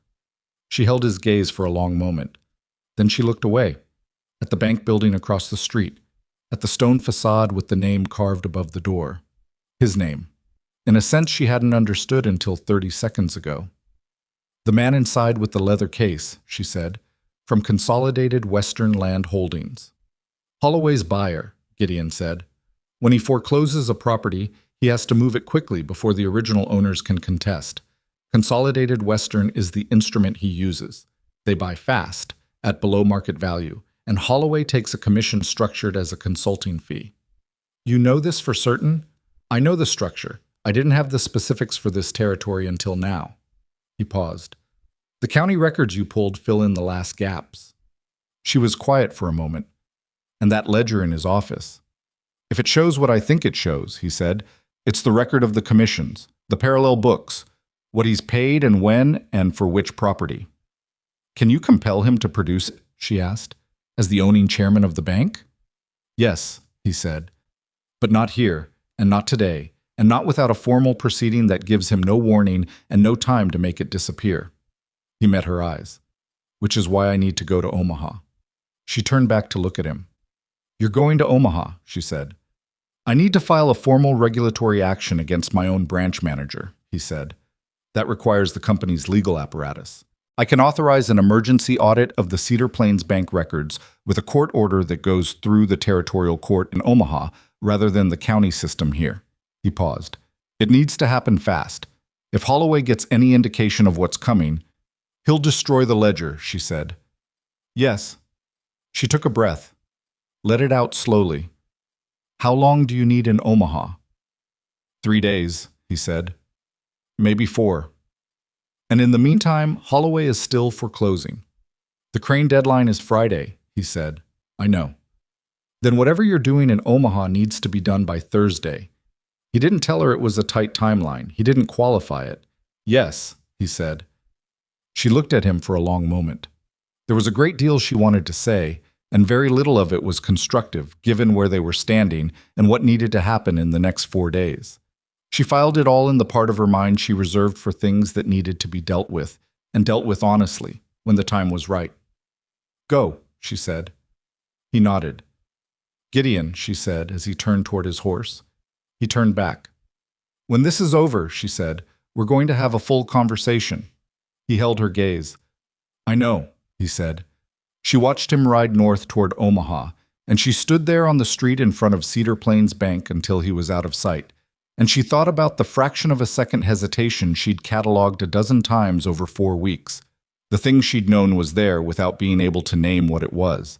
And she understood now that it was a man deciding every single time how close to the truth he could get without crossing a line he'd drawn for himself. She understood it because she'd been drawing the same line herself, for different reasons, since the day she'd moved to Thornfield Ranch and decided that what she was worth in money was no one's business but her own.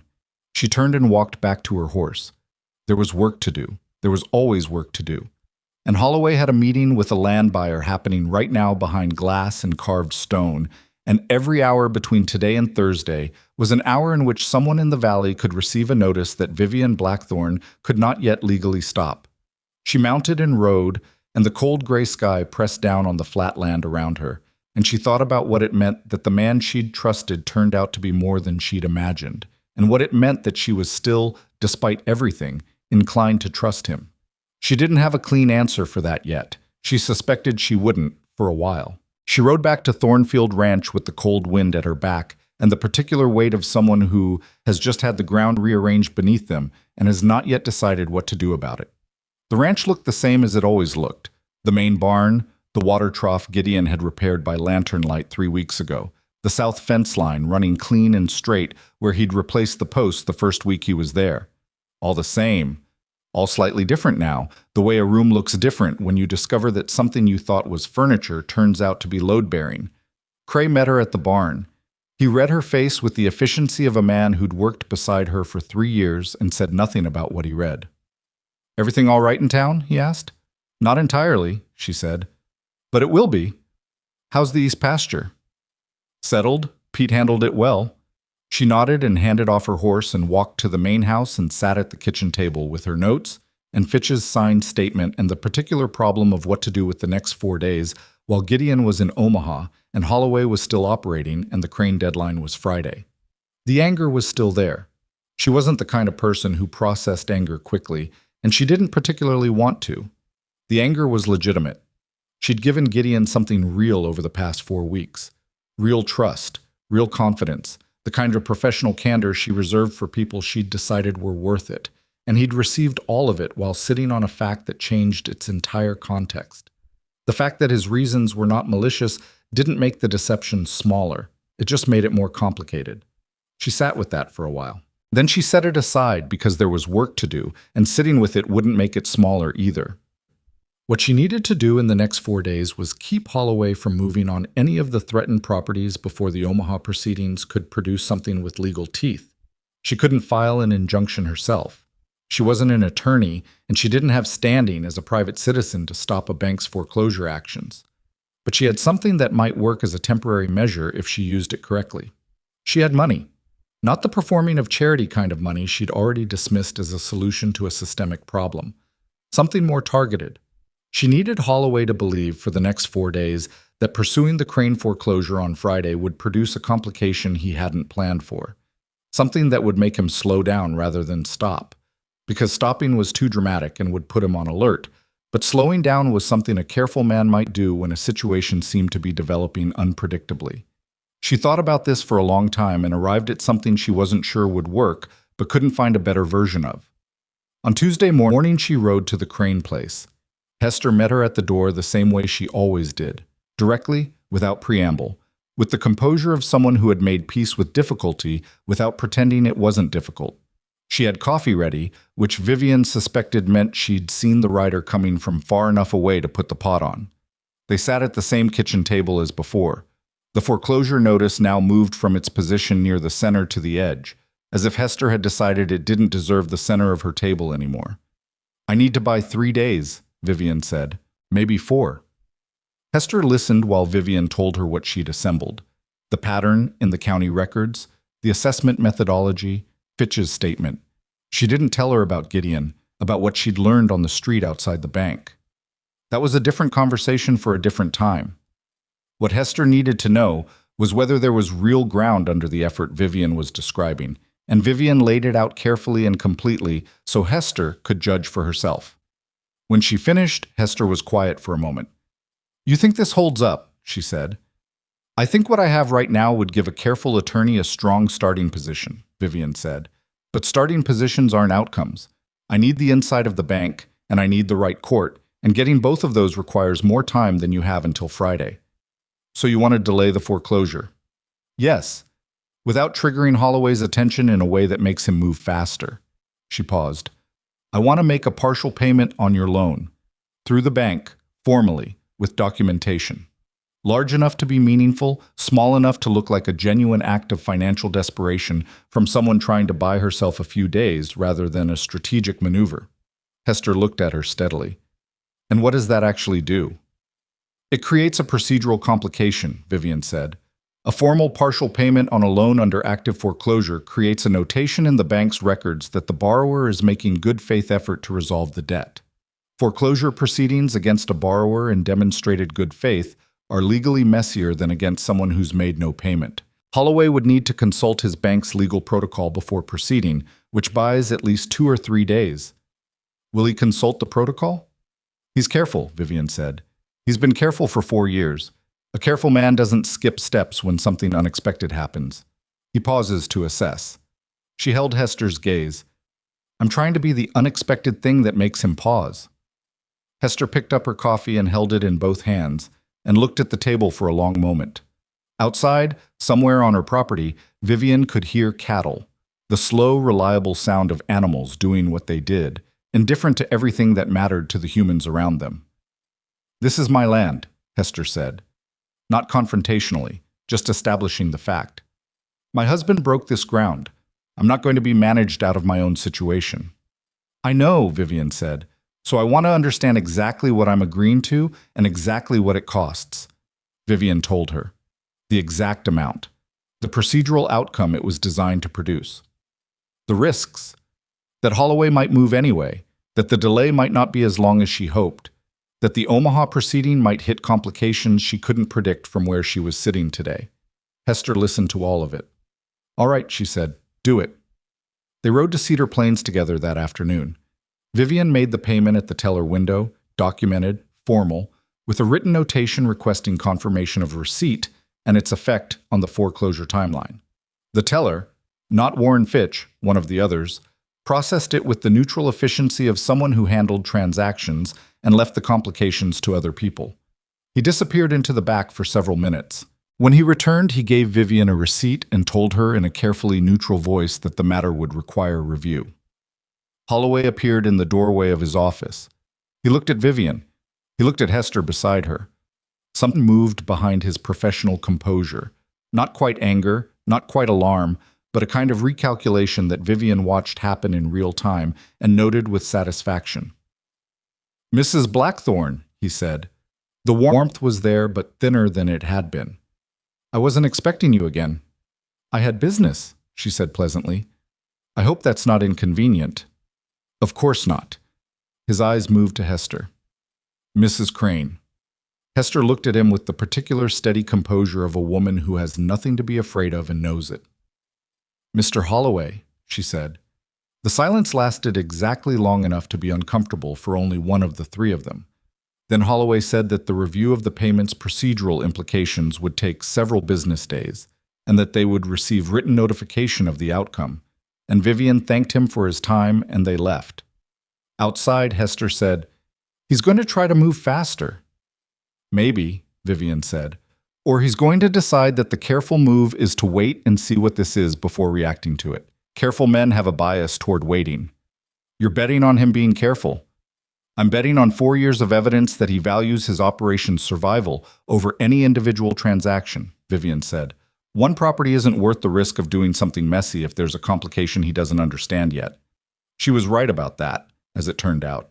She just hadn't anticipated what form the complication would take. Tuesday evening, she got a message at the ranch. brought by a boy from town who handed it to Cray and rode off without waiting for a reply. The message was short and written on bank stationery, which was either carelessness or deliberate provocation. It said that Edgar Holloway would appreciate a private meeting with Mrs. Blackthorne at her earliest convenience on a matter of mutual interest, and that he trusted she would understand the value of handling certain things quietly. She read it twice. Then she showed it to Cray. Cray read it once, his expression not changing. "What does he want?" he said. "He wants to know what I know," she said, "and whether I can be managed." "Can you?" "No," she said. "Then why would you meet with him?" She thought about it. "Because meeting with him, on my terms, not his, tells me more about his current state of mind than anything else I could do right now." She folded the message. "And because a man who's trying to manage a situation makes mistakes in ways that a man who thinks he's safe doesn't." "This feels like walking toward the fire," Cray said. "That's because it is," she said, "but I know what's on the other side of it." She didn't meet with Holloway that day. She let the message sit until Wednesday morning, which was long enough to make him uncertain without being long enough to make him desperate. Then she rode back into Cedar Plains with Cray, not Gideon, because Gideon was in Omaha, and because bringing Cray, her foreman, someone Holloway would categorize as hired muscle providing propriety for a woman traveling alone, would tell Holloway nothing he didn't already expect. Holloway met her in his office without the performative cordiality of the previous two visits. I was still professional, still smooth, but the warmth was fully gone now, and what was underneath was something harder and more direct. "I'll be straightforward with you," he said, which Vivian noted was how people opened sentences that were not going to be straightforward. "Please," she said. "You've been pulling county records," he said. "You've been talking to people." He let that sit for a moment. "I understand you have concerns about the bank's operations. I'd rather address those concerns directly than let misunderstandings develop into something that damages people who don't deserve to be damaged." "Who are you concerned about not damaging?" she asked. A pause. "The families in this valley," he said. "The borrowers. Mrs. Crane, the others. These foreclosure processes are difficult for everyone. If there are procedures that could have been handled better, I'm open to reviewing them." She looked at him carefully. "What would that review look like?" "Extended timelines," he said. "A reassessment of some of the valuation methodology. Perhaps a restructuring of certain loans." He opened his hands on the desk in a gesture of professional reasonableness. "I have some flexibility that the formal process doesn't always make visible." She sat with that for a moment. "You're offering to be more lenient with the current foreclosures," she said. "If I stop pulling records." He didn't blink. "I'm offering to look at options that benefit everyone," he said. She kept her face pleasant and completely neutral. "That's very thoughtful," she said. "I'll need to discuss it with the families involved before I could speak to any arrangement." "Of course," he said. "It may take a few days," she said. "I understand," he said. "I think we can afford a few days." She stood and thanked him and left, and walked to where Cray was waiting with the horses, and didn't say anything until they were 2 blocks from the bank. "He's trying to buy you off," Cray said when she told him. "He's trying to buy time," she said. "He doesn't know what I have. He knows I've been at the county records, and he knows I talked to someone. He probably suspects Fitch, but he's not certain. He's trying to slow me down while he figures out what the exposure is." "And you told him you needed a few days." "Which is true," she said. "I need exactly as many days as I told him." Cray rode in silence for a moment. "Where's the new hand?" he asked. "Mercer." She'd been expecting this. "Omaha," she said. "He had some business to deal with." Cray looked at her sideways, in the way he had of looking at things sideways when he was deciding how much to say about them. "He's been useful," he said, which was Cray's version of a substantial statement. "Yes," she said. "He has." "But?" "No but," she said. "He's been useful." Cray let it go, which was also very Cray. Wednesday evening, she organized everything she had into a single coherent document, not her scattered notes and cross-references and Fitch's statement, but a unified account of the fraud, laid out sequentially from the first reclassification in 1879 through the current threatened foreclosures, with the county record evidence mapped against the assessment dates, and the methodology and the signature trail. She worked on it until past midnight, and when she finished, it was the kind of thing that told its own story without anyone having to explain it, which was the only kind of document worth building. On Thursday morning, before she had a chance to decide what to do next, she heard a rider coming up the road from the direction of town. Not Gideon's pace. Gideon's horse had a particular rhythm she'd cataloged without meaning to. This was faster, more urgent. She was outside the barn before the rider reached the gate. It was Pete, her youngest hand, who'd been in town the night before on his own time. He pulled up with his horse blowing. "There's men at the Dunbar place," he said, breathing hard.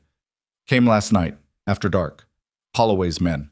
I saw them ride out from behind the bank when I was leaving the feed store. There's 3 of them, and they're posting notices on Carl Dunbar's fences." She felt the cold, precise anger come back, sharper than it had been on Monday. "Holloway moved on the Dunbars," she said. Not a question. "Yes, ma'am. Carl Dunbar sent his boy to every ranch in the valley this morning. He's asking for anyone who can come." She went inside and got her coat and the document she'd finished last night, and Fitch's signed statement, folded together in the inside pocket of her jacket. Then she saddled her horse. Cray was already at the barn. "I heard," he said. "Get whoever can ride," she said. "I want 4 people." "What are we doing?" "Bearing witness," she said. "That's all. We're going to the Dunbar place, and we're going to be present when Holloway's men are there, and we're going to document what we see." She looked at him. "No confrontation, no threats. We show up in numbers because numbers matter, and we watch, and we take note of every person there and everything they say." Cray nodded. They rode out in 6, not 4. Cray had brought 2 extra without comment, which was exactly what she would have done in his position. The Dunbar place was 40 minutes east. When they arrived, Carl Dunbar was standing at his front gate with his wife beside him, and 3 men in town clothes who had the look of bank employees doing something they'd been told to do rather than something they'd chosen. There were notices on the fence posts, formal foreclosure papers, the kind with official language and a seal.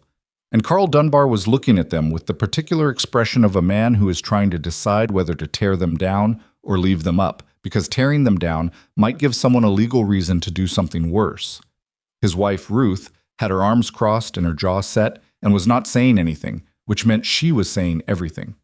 There were other riders already there, the Hendersons from the North Valley, the Pattersons who were themselves under reclassification and who had ridden out anyway, an older man named Graves who had homesteaded his land 20 years ago and had watched everything that had happened in the valley from a position of quiet fury. 7, 8, 9 people when Vivian counted, more arriving down the road. The 3 bankmen looked at the gathering crowd of ranching families with the uncertain expression of people who had been sent to do something routine and found it becoming something else. Vivian dismounted and walked to the fence where Carl Dunbar was standing. "How long have they been here?" she asked quietly. 2 hours, Carl said. His voice was level. He was 60 years old and had survived things that would have broken most people, and that was visible in how he was standing. Not resigned, not frightened, just tired in a way that had nothing to do with sleep. "They gave me until Monday." "Monday is 4 days from now," she said. "I know. Then you have 4 days," she said, "and I'm going to use them." She turned around to look at the full group of families that had gathered. 15 people now, maybe more, on horseback and on foot, standing in Carl Dunbar's front pasture in the October morning, looking at her with the expectant patience of people who were hoping for something to hold on to. She hadn't planned to speak. She'd planned to document and observe. But the moment was the moment, and you either used it or you didn't. "You all know what's been happening," she said. "You've been watching it happen for 4 years. Loans reclassified, properties foreclosed, families pushed off land they built with their own hands." She paused. "What most of you don't know is that the basis for every single one of those reclassifications was a fraudulent livestock assessment, done by one man, filed under a clerk's name who had no knowledge of them, and signed off on by Edgar Holloway." She looked at them. "I have the documentation. I have the county records, the assessment dates, the signature trail. I have a signed statement from the clerk whose name was used. And I have someone in Omaha right now who is filing a formal regulatory action against Cedar Plains Bank." The silence was the particular kind that happens when a group of people who have been separately afraid hear for the first time that the thing they were afraid of has been named out loud.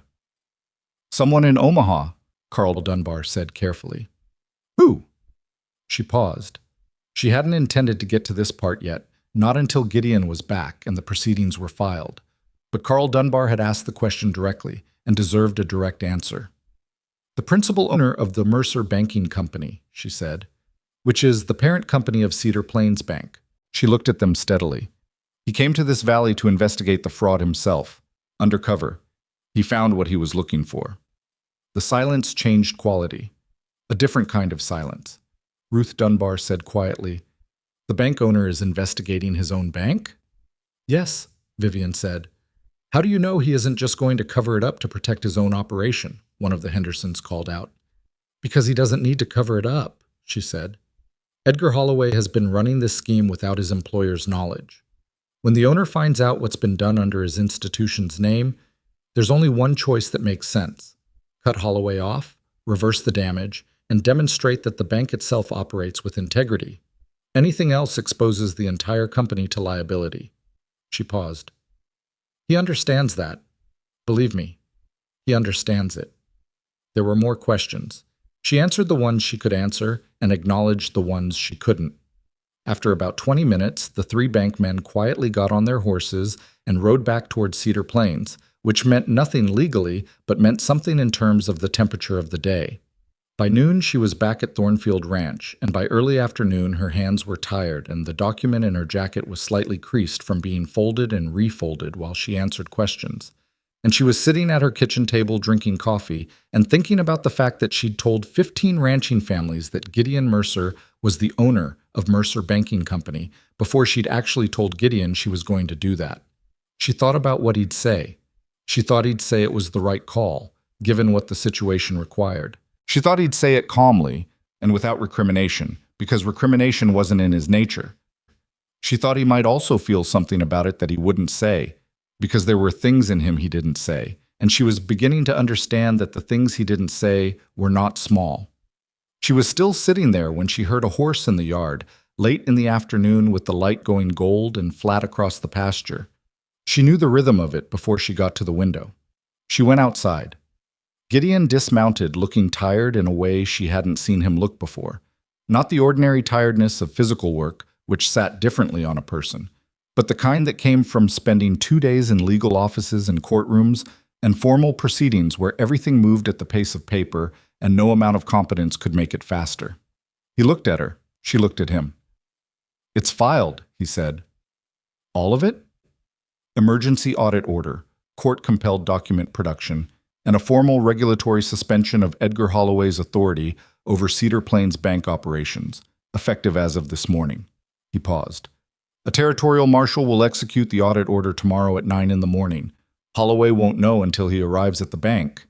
She breathed out slowly. "And the ledger?" "Is specifically named in the production order," he said. "If it's there, they'll find it." She nodded. "And if it's not there?" "Then we build from what we have," he said, "which, based on the county records and Fitch's statement, is already strong." He looked at her. "How are you?" It was such a plain question, asked so directly that she almost laughed. "I'm angry," she said. "Still."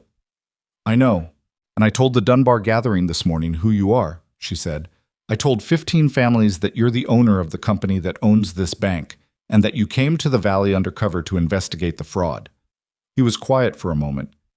"How did they take it?" "They were skeptical," she said. "One of the Henderson men asked whether you'd cover it up to protect the institution. I told them you wouldn't." "Thank you for that." "I told them because it was true," she said, "not as a favor to you." "I know the difference," he said. She looked at him in the late afternoon light. This man who had come to her ranch 5 weeks ago and fixed fence posts and read soil conditions and helped her build a fraud case at her kitchen table and sat on the single most significant fact about himself for all of it. He looked tired and honest and not entirely at ease, which was more human than she'd seen him look in 5 weeks, and paradoxically more trustworthy for it. "Come inside," she said. "I'll make coffee, and you can tell me everything that happened in Omaha." He tied his horse. "Vivian," he said before she turned to go. She waited. "I'm sorry," he said, "for not telling you sooner. I had reasons and they were real, but that doesn't make the cost of it your problem to absorb." She looked at him for a long moment. She thought about what an apology was worth from a man who'd spent 5 weeks earning the right to make one, and whether what she felt about that was something she was ready to say out loud. "Come inside," she said again. He followed her across the yard, and she didn't look back at him. And the October light lay long and gold across the ranch that she'd built from the smallest of her inheritances and made into something real.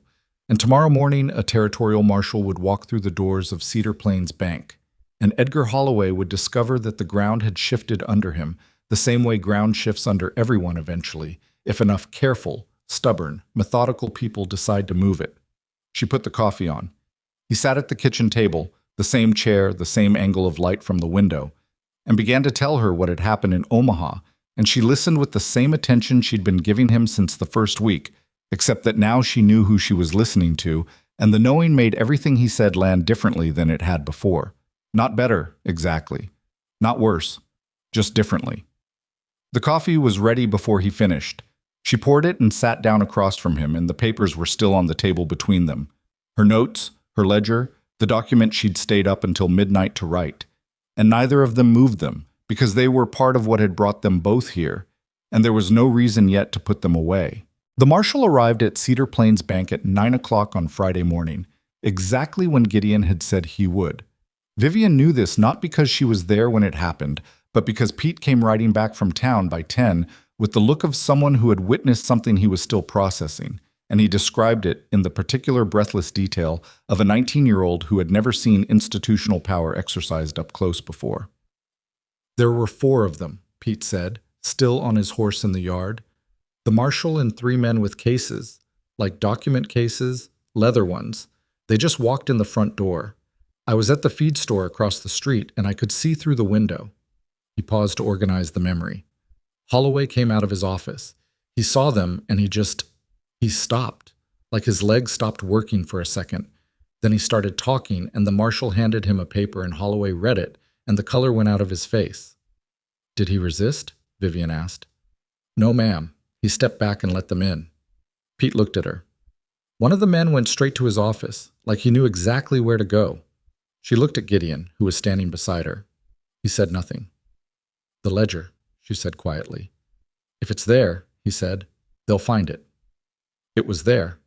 She found that out 2 hours later when a rider came from the marshal's office with a brief written communication addressed to Gideon Mercer, which he read and handed to her without comment. The audit team had located and secured a private ledger in the branch manager's office containing parallel financial records dating back 41 months. The ledger documented 47 individual transactions, commission payments from Consolidated Western Land Holdings to a private account in Holloway's name, each one corresponding by date and amount to a completed foreclosure sale. 47 transactions, 11 properties. The math was not complicated once you had the numbers. She read the communication twice, handed it back. 47, she said. He was thorough, Gideon said with a flatness that wasn't quite anger and wasn't quite contempt, but was somewhere in that territory. He kept records of his own crimes, she said. Men like that always do, Gideon said. They believe they're in control of the system, so they document it the way a businessman documents a legitimate operation. It never occurs to them that the records could be used against them until the moment someone is using them. She thought about Edgar Holloway reading that marshal's paper in the lobby of his own bank, the color leaving his face. She didn't feel satisfaction exactly. She felt the particular hard clarity of someone watching a long equation finally balance. By noon, word had moved through the valley the way word moved on the frontier, fast, incomplete, full of the particular energy of information that people had been waiting a long time to hear. Vivian was at the kitchen table when Cray came in to tell her that riders were coming up the south road, and she went outside and saw 4 horses, then 6, then more behind them, and she understood that the valley was coming to find out what had happened and what it meant. She stood in her yard and told them. She told them plainly and completely, the way she'd told the Dunbar gathering 2 days ago, except this time there was more to tell, and the people listening had already heard enough to be ready to hear the rest. The audit. The ledger. The 47 transactions. The regulatory suspension of Holloway's authority, which meant that Cedar Plains Bank was currently being operated by a court-appointed administrator while the formal investigation proceeded. The preliminary assessment from the Territorial Attorney General's office that the fraudulent foreclosure documents were legally void and that the affected properties had standing to petition for restoration. Petition for restoration. She said those 3 words and watched what they did to the faces in front of her. Carl Dunbar had come with his wife. He was standing at the edge of the group with his arms crossed and his jaw set, and when she said those words, something happened in his face that he clearly hadn't expected to happen in front of 20 people. His eyes went bright for a moment, the involuntary brightness of a man who has been holding something back for so long that its sudden release surprised him. He looked away at the field to his left and took a breath, and his wife put her hand on his arm without looking at him, and neither of them said anything, which meant they were saying everything. Hester Crane was there. She listened to the full account with her hands folded in front of her and her expression closed and careful, and when Vivian finished, she said, "What happens to Holloway?" "The territorial prosecutor is reviewing the ledger and the assessment records," Vivian said. "The 47 documented transactions constitute evidence of fraud, embezzlement, and conspiracy. The outcome of that review isn't something I can predict, but the evidence is what it is." "Will he go to prison?" someone called from the back of the group. "I honestly don't know," Vivian said. "The law moves at its own pace. What I can tell you is that he will not be managing Cedar Plains Bank. He will not be conducting livestock assessments, and he will not be foreclosing on anyone's property in this valley again." A silence, the kind that comes after something has ended. One of the Henderson men, not the skeptic from the Dunbar gathering, the older one, said, "What about the bank itself? If Holloway's gone and there's an administrator in there, what happens to our loans?" She looked at Gideon, who was standing slightly behind her and to the left, the same position he'd taken in Holloway's office 5 days ago. He stepped forward. This was the moment she'd thought about since Thursday evening at the kitchen table. The moment when the valley would see Gideon Mercer for who he was, not as the hand from her ranch who'd shown up at a foreclosure gathering, but as the man who owned the institution that had been used to steal from them. She'd thought about how they'd receive it, whether the anger they'd carried for 4 years would land on him the same way it had landed on Holloway. He didn't try to manage their response to him. He didn't open with qualifications or corporate language or the smooth professional register that a man of his position might reach for in front of an uncertain audience. He just said, "My name is Gideon Mercer. Cedar Plains Bank operates under a charter from the Mercer Banking Company. I'm the principal owner. Edgar Holloway committed fraud using my institution's name and resources without my knowledge, and I intend to make sure the damage he caused is fully corrected." The silence was not a comfortable one. The older Henderson man said, "How do we know you didn't know?" "You don't," Gideon said. "Not yet. What I can tell you is that the regulatory records from this investigation will be available for public review, and that they'll show when the investigation began, who initiated it, and what was found. You can read them and decide for yourselves." He paused. "In the meantime, I'm authorizing the bank's administrator to suspend all interest accrual on loans affected by fraudulent reclassification, effective immediately, pending the outcome of the restoration petitions." Another silence, different in quality from the first. Carl Dunbar said, "All of them?" "Every loan tied to a fraudulent assessment," Gideon said. "Yes." Dunbar looked at him for a long moment with the steady, measuring look of a man who had learned the hard way not to take things at face value. "Put it in writing," he said. "Signed by you, not by an administrator." "I'll have it to you by tomorrow morning," Gideon said. Dunbar nodded once. Not warmth, not forgiveness. Provisional acceptance, which was the most honest thing Vivian had seen anyone offer in a long time, and which she thought Gideon understood for exactly what it was. The gathering broke up slowly, the way gatherings do when people have a great deal to process and not enough language yet for what they're feeling. People talked among themselves, asked Vivian questions she answered as fully as she could, and eventually rode back toward their own properties and their own kitchen tables where they'd sit with the information and decide what to do with it. When the yard was empty again, she and Gideon stood in the October afternoon with the particular quiet of people who have just finished something large and haven't yet figured out what to do with their hands now that it's done. "You handled that well," she said. "Dunbar was right to ask for it in writing," he said. "He was." She looked at the empty road. "You'll actually have it to him by tomorrow?" "I'll ride out tonight and leave it at his gate if I have to." She believed him. That was the thing about Gideon Mercer that she'd been cataloging for 5 weeks, had believed before she knew who he was, and believed now no differently. He said things he meant, and meant things he said, And the fact that he'd sat on his identity hadn't changed the fundamental honesty of everything else about him. The problem was that the fundamental honesty of everything else about him made the deception harder to set aside, not easier. Because a man capable of that much honesty who still chose to withhold something significant, that was a choice, not a lapse. It was a decision he'd made and kept making for 5 weeks. Every day, every conversation, every evening at the kitchen table. She needed to say that to him. She'd been carrying it since Monday, and she needed to put it down somewhere it could be addressed. "Walk with me," she said. They walked the south fence line, which was the longest stretch of unbroken fence on the property, and which gave you enough room to say something and not have to immediately look at the person you'd said it to if you didn't want to. She'd walked this fence 100 times in 3 years for exactly that reason. "What you did had good reasons," she said, after they'd gone far enough. "I understand the reasons. I even think the reasons were mostly right." He walked beside her without speaking. "What I've been sitting with," she said, "is that you came to this ranch knowing who I was. You knew my grandfather's attorney. You knew my family's history. You knew I had relationships with the people Holloway was targeting." She paused. "You chose me specifically, and then you let me choose to trust you, without telling me that you'd already made a choice about me." "Yes," he said. "That's not a small thing." "No," he said. "It's not."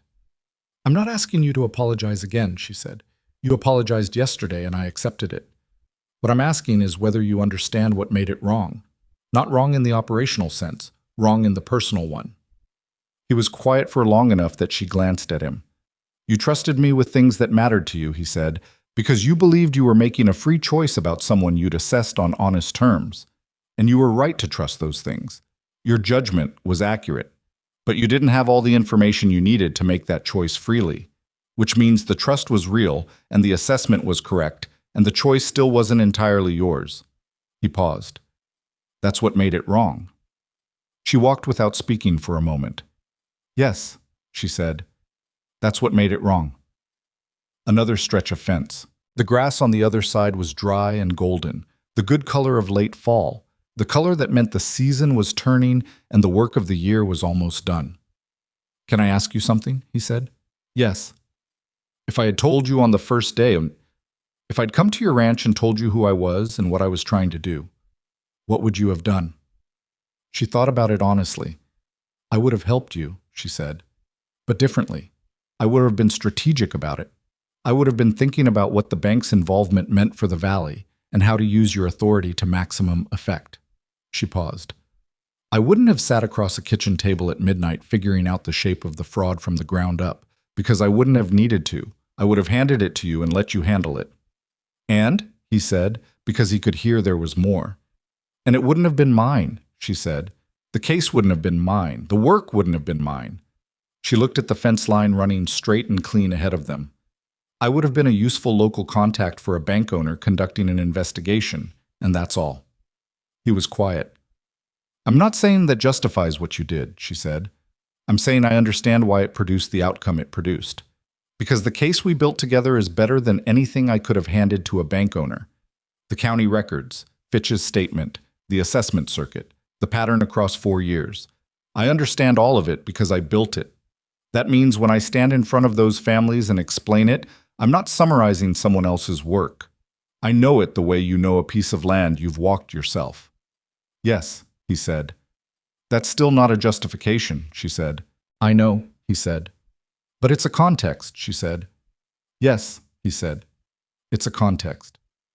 They walked to the end of the fence line and stood there for a moment, looking south across the pasture where the cattle were moving slow and easy in the afternoon light. The way cattle move when nothing is wrong and the ground is solid and the water is where it should be. "I knew you were different," she said. "I knew it from the first week. Not what you were. Who you were. I knew you were looking for something. You never asked. I knew you'd tell me when you were ready." She paused. "Or that you wouldn't, and that either way, the work was what it was, and I could evaluate it on its own terms." He turned to look at her. The afternoon light was different on his face out here than it was in the barn or the kitchen. More open, less containable. She'd noticed before that he was harder to read inside than outside, as if the enclosure of a room made him more careful. "You evaluated me on the work," he said. That's how I evaluate everyone, she said. It's the only thing that can't be faked long enough to matter. He was quiet for a moment. Then, is that how you evaluate yourself? She looked at him. You hid your wealth for the same reason I hid my authority, he said. Not accusingly, just plainly, the way he said most things. You wanted to be seen as the work rather than the money. You wanted people to engage with what you actually were, not with what you represented. She thought about saying that it wasn't the same thing. She thought about it for a moment and then didn't say it, because it wasn't entirely true, and she knew it. The difference, she said, is that what I hid didn't affect your ability to make free choices about me. If I had used my wealth to manipulate your situation, to put you in a position where your choices were shaped by my money without your knowledge, it would have been the same, but I didn't. No, he said, you didn't. We're alike in some ways, she said, and different in the ways that matter. I know, he said. The wind came across the pasture and moved the dry grass, and the cattle shifted slowly, and the fence behind them stood where it had always stood, some of it original and some of it new, all of it doing the work it was built to do. What happens now, she said. He understood the question had more than one layer. The investigation proceeds, he said. The restoration petitions go through the territorial court, which will take months. The bank operates under administration until the regulatory review is complete. When it's done, Cedar Plains Bank will either operate under honest management or it won't operate at all. He paused. Those are the logistics. That's one layer, she said. I know. He looked at the pasture. I need to be in Omaha more than I want to be for the next several months. There's no way around that. The legal process requires it, and the institutional restructuring requires it, and I can't do either of those things from a loft in Nebraska. He paused. But the bank owns property in this territory. The Mercer Company has interests here that will require ongoing attention. He paused again. And I have unfinished business in this valley that has nothing to do with banking. She looked at him. That's a very careful way of saying something. I know, he said. I'm trying to say it without saying more than I'm certain of. What are you certain of? He turned to look at her directly, the same way he'd looked at her on Calloway Street 5 days ago when she'd asked him to tell her one thing that was true. That what I think about this valley and about the work I did here and about the person I did it beside, none of that is going to change because the investigation is over, he said. It'll still be true in Omaha. It'll be true however long the legal process takes. She held his gaze. That's still a careful answer. I'm a careful man, he said. I know, she said. I've spent 5 weeks watching you be careful. She looked back at the pasture. What I know about you, about who you actually are, I learned from watching you work, not from anything you told me about yourself. You fixed fence posts you weren't asked to fix. You anticipated a storm and moved the herd before anyone told you to. You sat across my kitchen table at midnight and helped me build a case against fraud that was running through your own institution. She paused. I know what kind of man does those things. I've known it for weeks. The name and the title and the bank, those are facts. They're not who you are. He was quiet. But they're part of the situation now, she said. And situations matter. What does that mean? He asked, genuinely asking, without deflection. It means I'm not going to make any decisions about what comes next before the next things have actually happened, she said. The investigation, the restoration process, the months you'll be in Omaha. She looked at him. It means that what I feel is real, and what I'm not willing to do is turn it into a promise before I know what the ground actually looks like once everything settles. He nodded slowly. That's fair. I'm not saying no, she said. I know, he said. I'm saying not yet. I understand this difference, he said. She believed him. That was the thing that made it bearable, that he was the kind of man who understood differences that mattered and didn't push against them. They walked back to the ranch in the late afternoon, the sun going orange and flat behind them, the shadows of the fence posts stretching long across the dry grass. At the edge of the yard, he said he'd ride out to the Dunbar place that evening with the written authorization he'd promised, and she said she'd have supper ready when he got back if he wanted it. And he said he did, and that was the full extent of what was said on the subject, which felt like enough for now. Edgar Holloway was formally arrested 6 days later on charges of fraud, embezzlement, and conspiracy to commit property theft. The arrest happened in Cedar Plains, at the bank, which Vivian thought was the appropriate location for it. She wasn't there when it happened. She had a ranch to run. Warren Fitch testified at the preliminary hearing and was granted full legal protection as a witness who'd been the victim of identity fraud in the course of Holloway's operation. I was 24 years old and had never wanted to be in this situation. And the fact that he'd signed his statement when Vivian asked him to was something she thought about more than once in the weeks that followed. It was the kind of courage that didn't announce itself. The ordinary, difficult kind, where a frightened person makes a hard choice in a small house on a quiet street, and the whole thing turns on that one decision. The restoration petitions for the affected properties went through the territorial court over the following months, which was exactly as slow and procedurally exhausting as Vivian had told the families it would be. She attended every hearing she could and submitted documentation whenever it was requested. And Gideon's legal team in Omaha filed the institutional supporting materials that gave the individual petitions their structural backbone.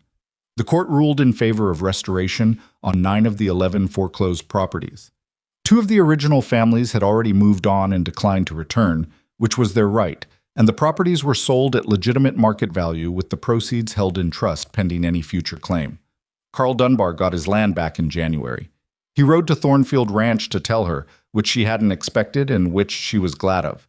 He stood in her yard with his hat in his hands and said, "I want you to know that I understand what you did and that Ruth and I won't forget it."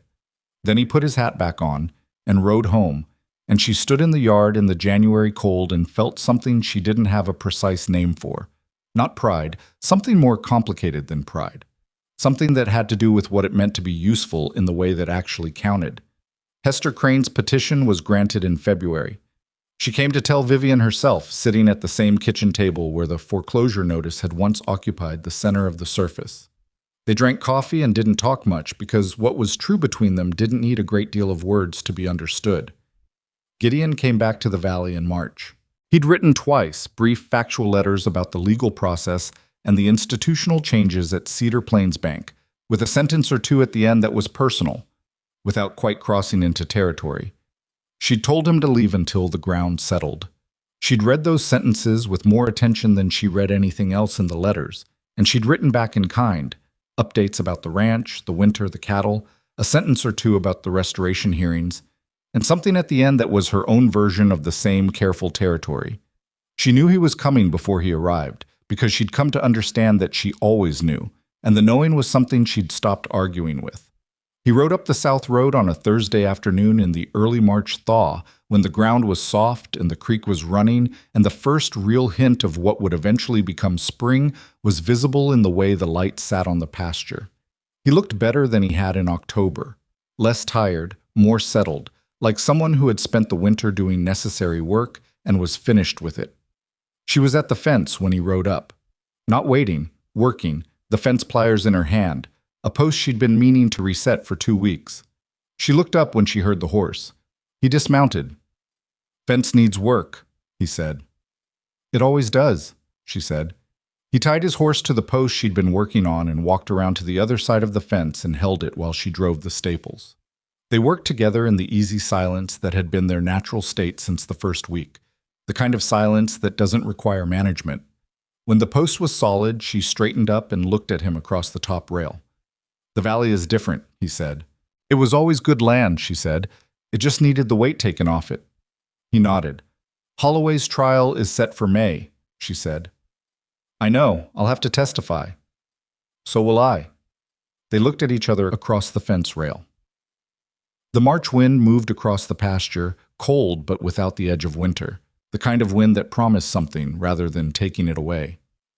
"I thought about you," she said, "while you were gone." "I thought about you," he said, "more than I expected to, and I expected to quite a bit." She almost smiled. "That's another careful answer."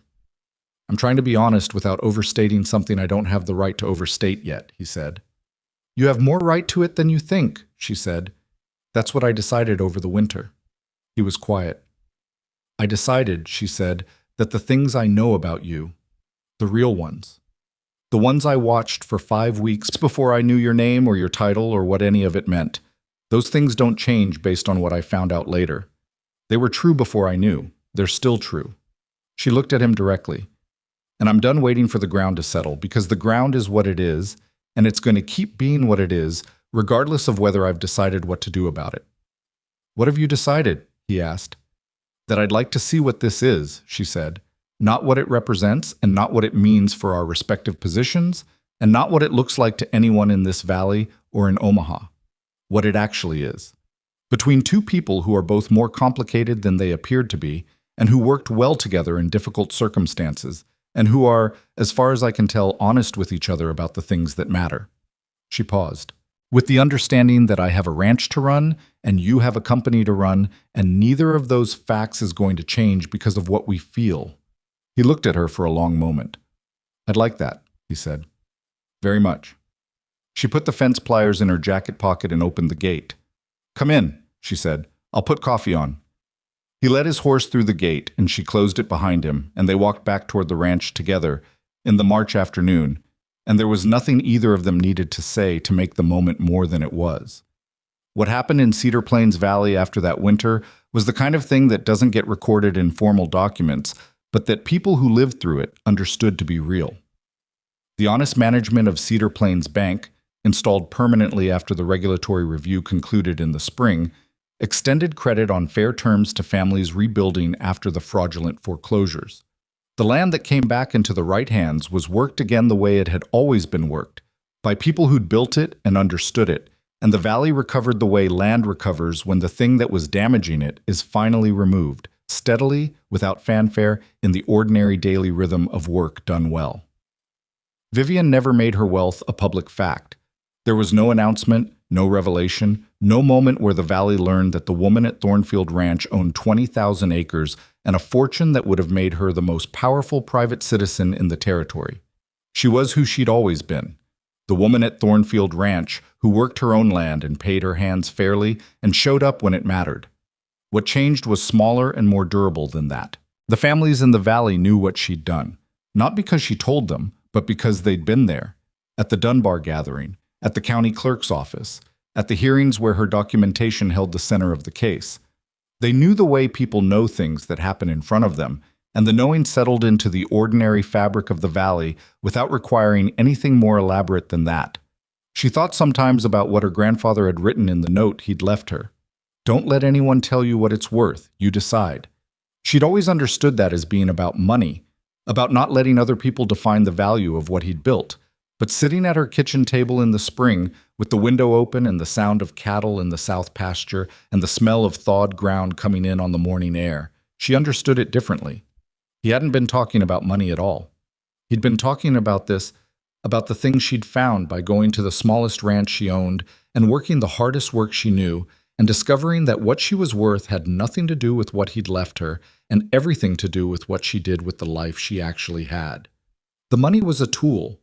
So was Gideon's authority, and her grandfather's reputation, and Warren Fitch's signature, and the meticulous county records she'd built across a week of late nights. Tools were only as useful as the person using them and the purpose they were used for. She'd learned that, or rather she'd always known it, and the winter had given her a clearer language for it. Gideon was at the ranch most of that spring, riding back to Omaha when the legal process required it, and returning when it didn't, which was most of the time. He worked the ranch when he was there, not because she asked him to, but because it was who he was. A man who looked at work that needed doing and did it, regardless of what his bank account or his title said about whether that was necessary. She found she was glad of it, not because the work needed doing, though it did, but because the person he was when he was working was the person she'd come to know first. And there was something clarifying about that. Something that reminded her, on days when the complexity of the situation threatened to make it abstract, that all of it had started from something very simple, a man who fixed fence posts without being asked, and a woman who noticed.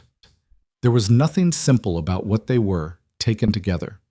Two people who had each spent years being more than they appeared, who had met while both of them were performing a version of themselves that was genuine but incomplete, who had built trust under unusual conditions and damaged it and repaired it, and were now doing the careful, ordinary work of figuring out what trust between people actually looked like when there was no investigation to drive it forward and no crisis to focus it. It was harder than the investigation had been. It required a different kind of attention. But she'd found, over the course of that spring, that hard things done with the right person felt different from hard things done alone. Not easier, but worth the difficulty in a way that solitary difficulty wasn't. She told him this one evening in May, sitting on the porch after supper with the last of the daylight going warm and pink above the pasture. She said it plainly, without preamble, the way she said things that mattered. He was quiet for a moment after she said it. "I didn't know what I was looking for when I came to this valley," he said. "I knew what I was looking for in terms of the investigation, but I didn't know." He stopped, reorganized. "I'd been doing the kind of work I do for a long time, moving through situations, seeing what needed to be seen and doing what needed to be done and moving on. It was the right work. I believed in it." He looked at the pasture. "I didn't know I'd been doing it alone until I wasn't anymore." She sat with that. "You weren't alone in the investigation," she said. "No," he said. And that was the first time in a long time that the work felt like what it actually was.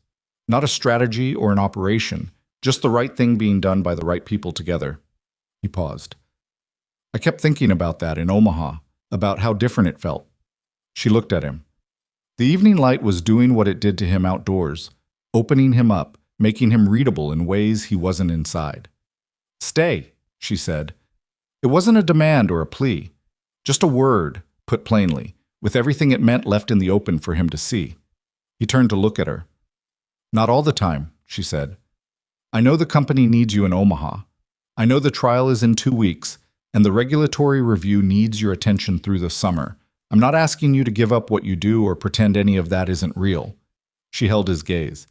"I'm asking whether this ranch, this valley, this—" She paused, looking for the word that was accurate. "Whether this is somewhere you want to come back to, not as a place where you work an investigation, as somewhere you belong." He was quiet for a long moment. "Yes," he said. "Not more than that. Not because there wasn't more. She could see that there was more, but because the single word was the truest thing he could say in that moment, and he was a man who valued accuracy over elaboration." "All right," she said. They sat on the porch while the light went out of the sky and the stars came up, and the cattle settled in the south pasture, and the creek ran somewhere in the dark below the ridge, and the fence posts stood where they'd been planted, the original ones and the new ones and the ones Gideon had replaced in the first week without being asked. And all of it was what it was, imperfect, durable, built by people who had done the work rather than talked about it. That was the thing about land she'd come to understand. It didn't care about your reasons. It didn't give credit for good intentions or penalize you for complicated ones. It responded to work, to presence, to the consistent, unglamorous, long-haul effort of people who showed up and did what the day required and came back the next morning and did it again. She'd spent 3 years learning that. It was the most valuable thing she'd learned in her life, and no inheritance had given it to her. She'd gotten it the same way everyone gets the things that actually matter, by working for it, losing some of it, and working for it again.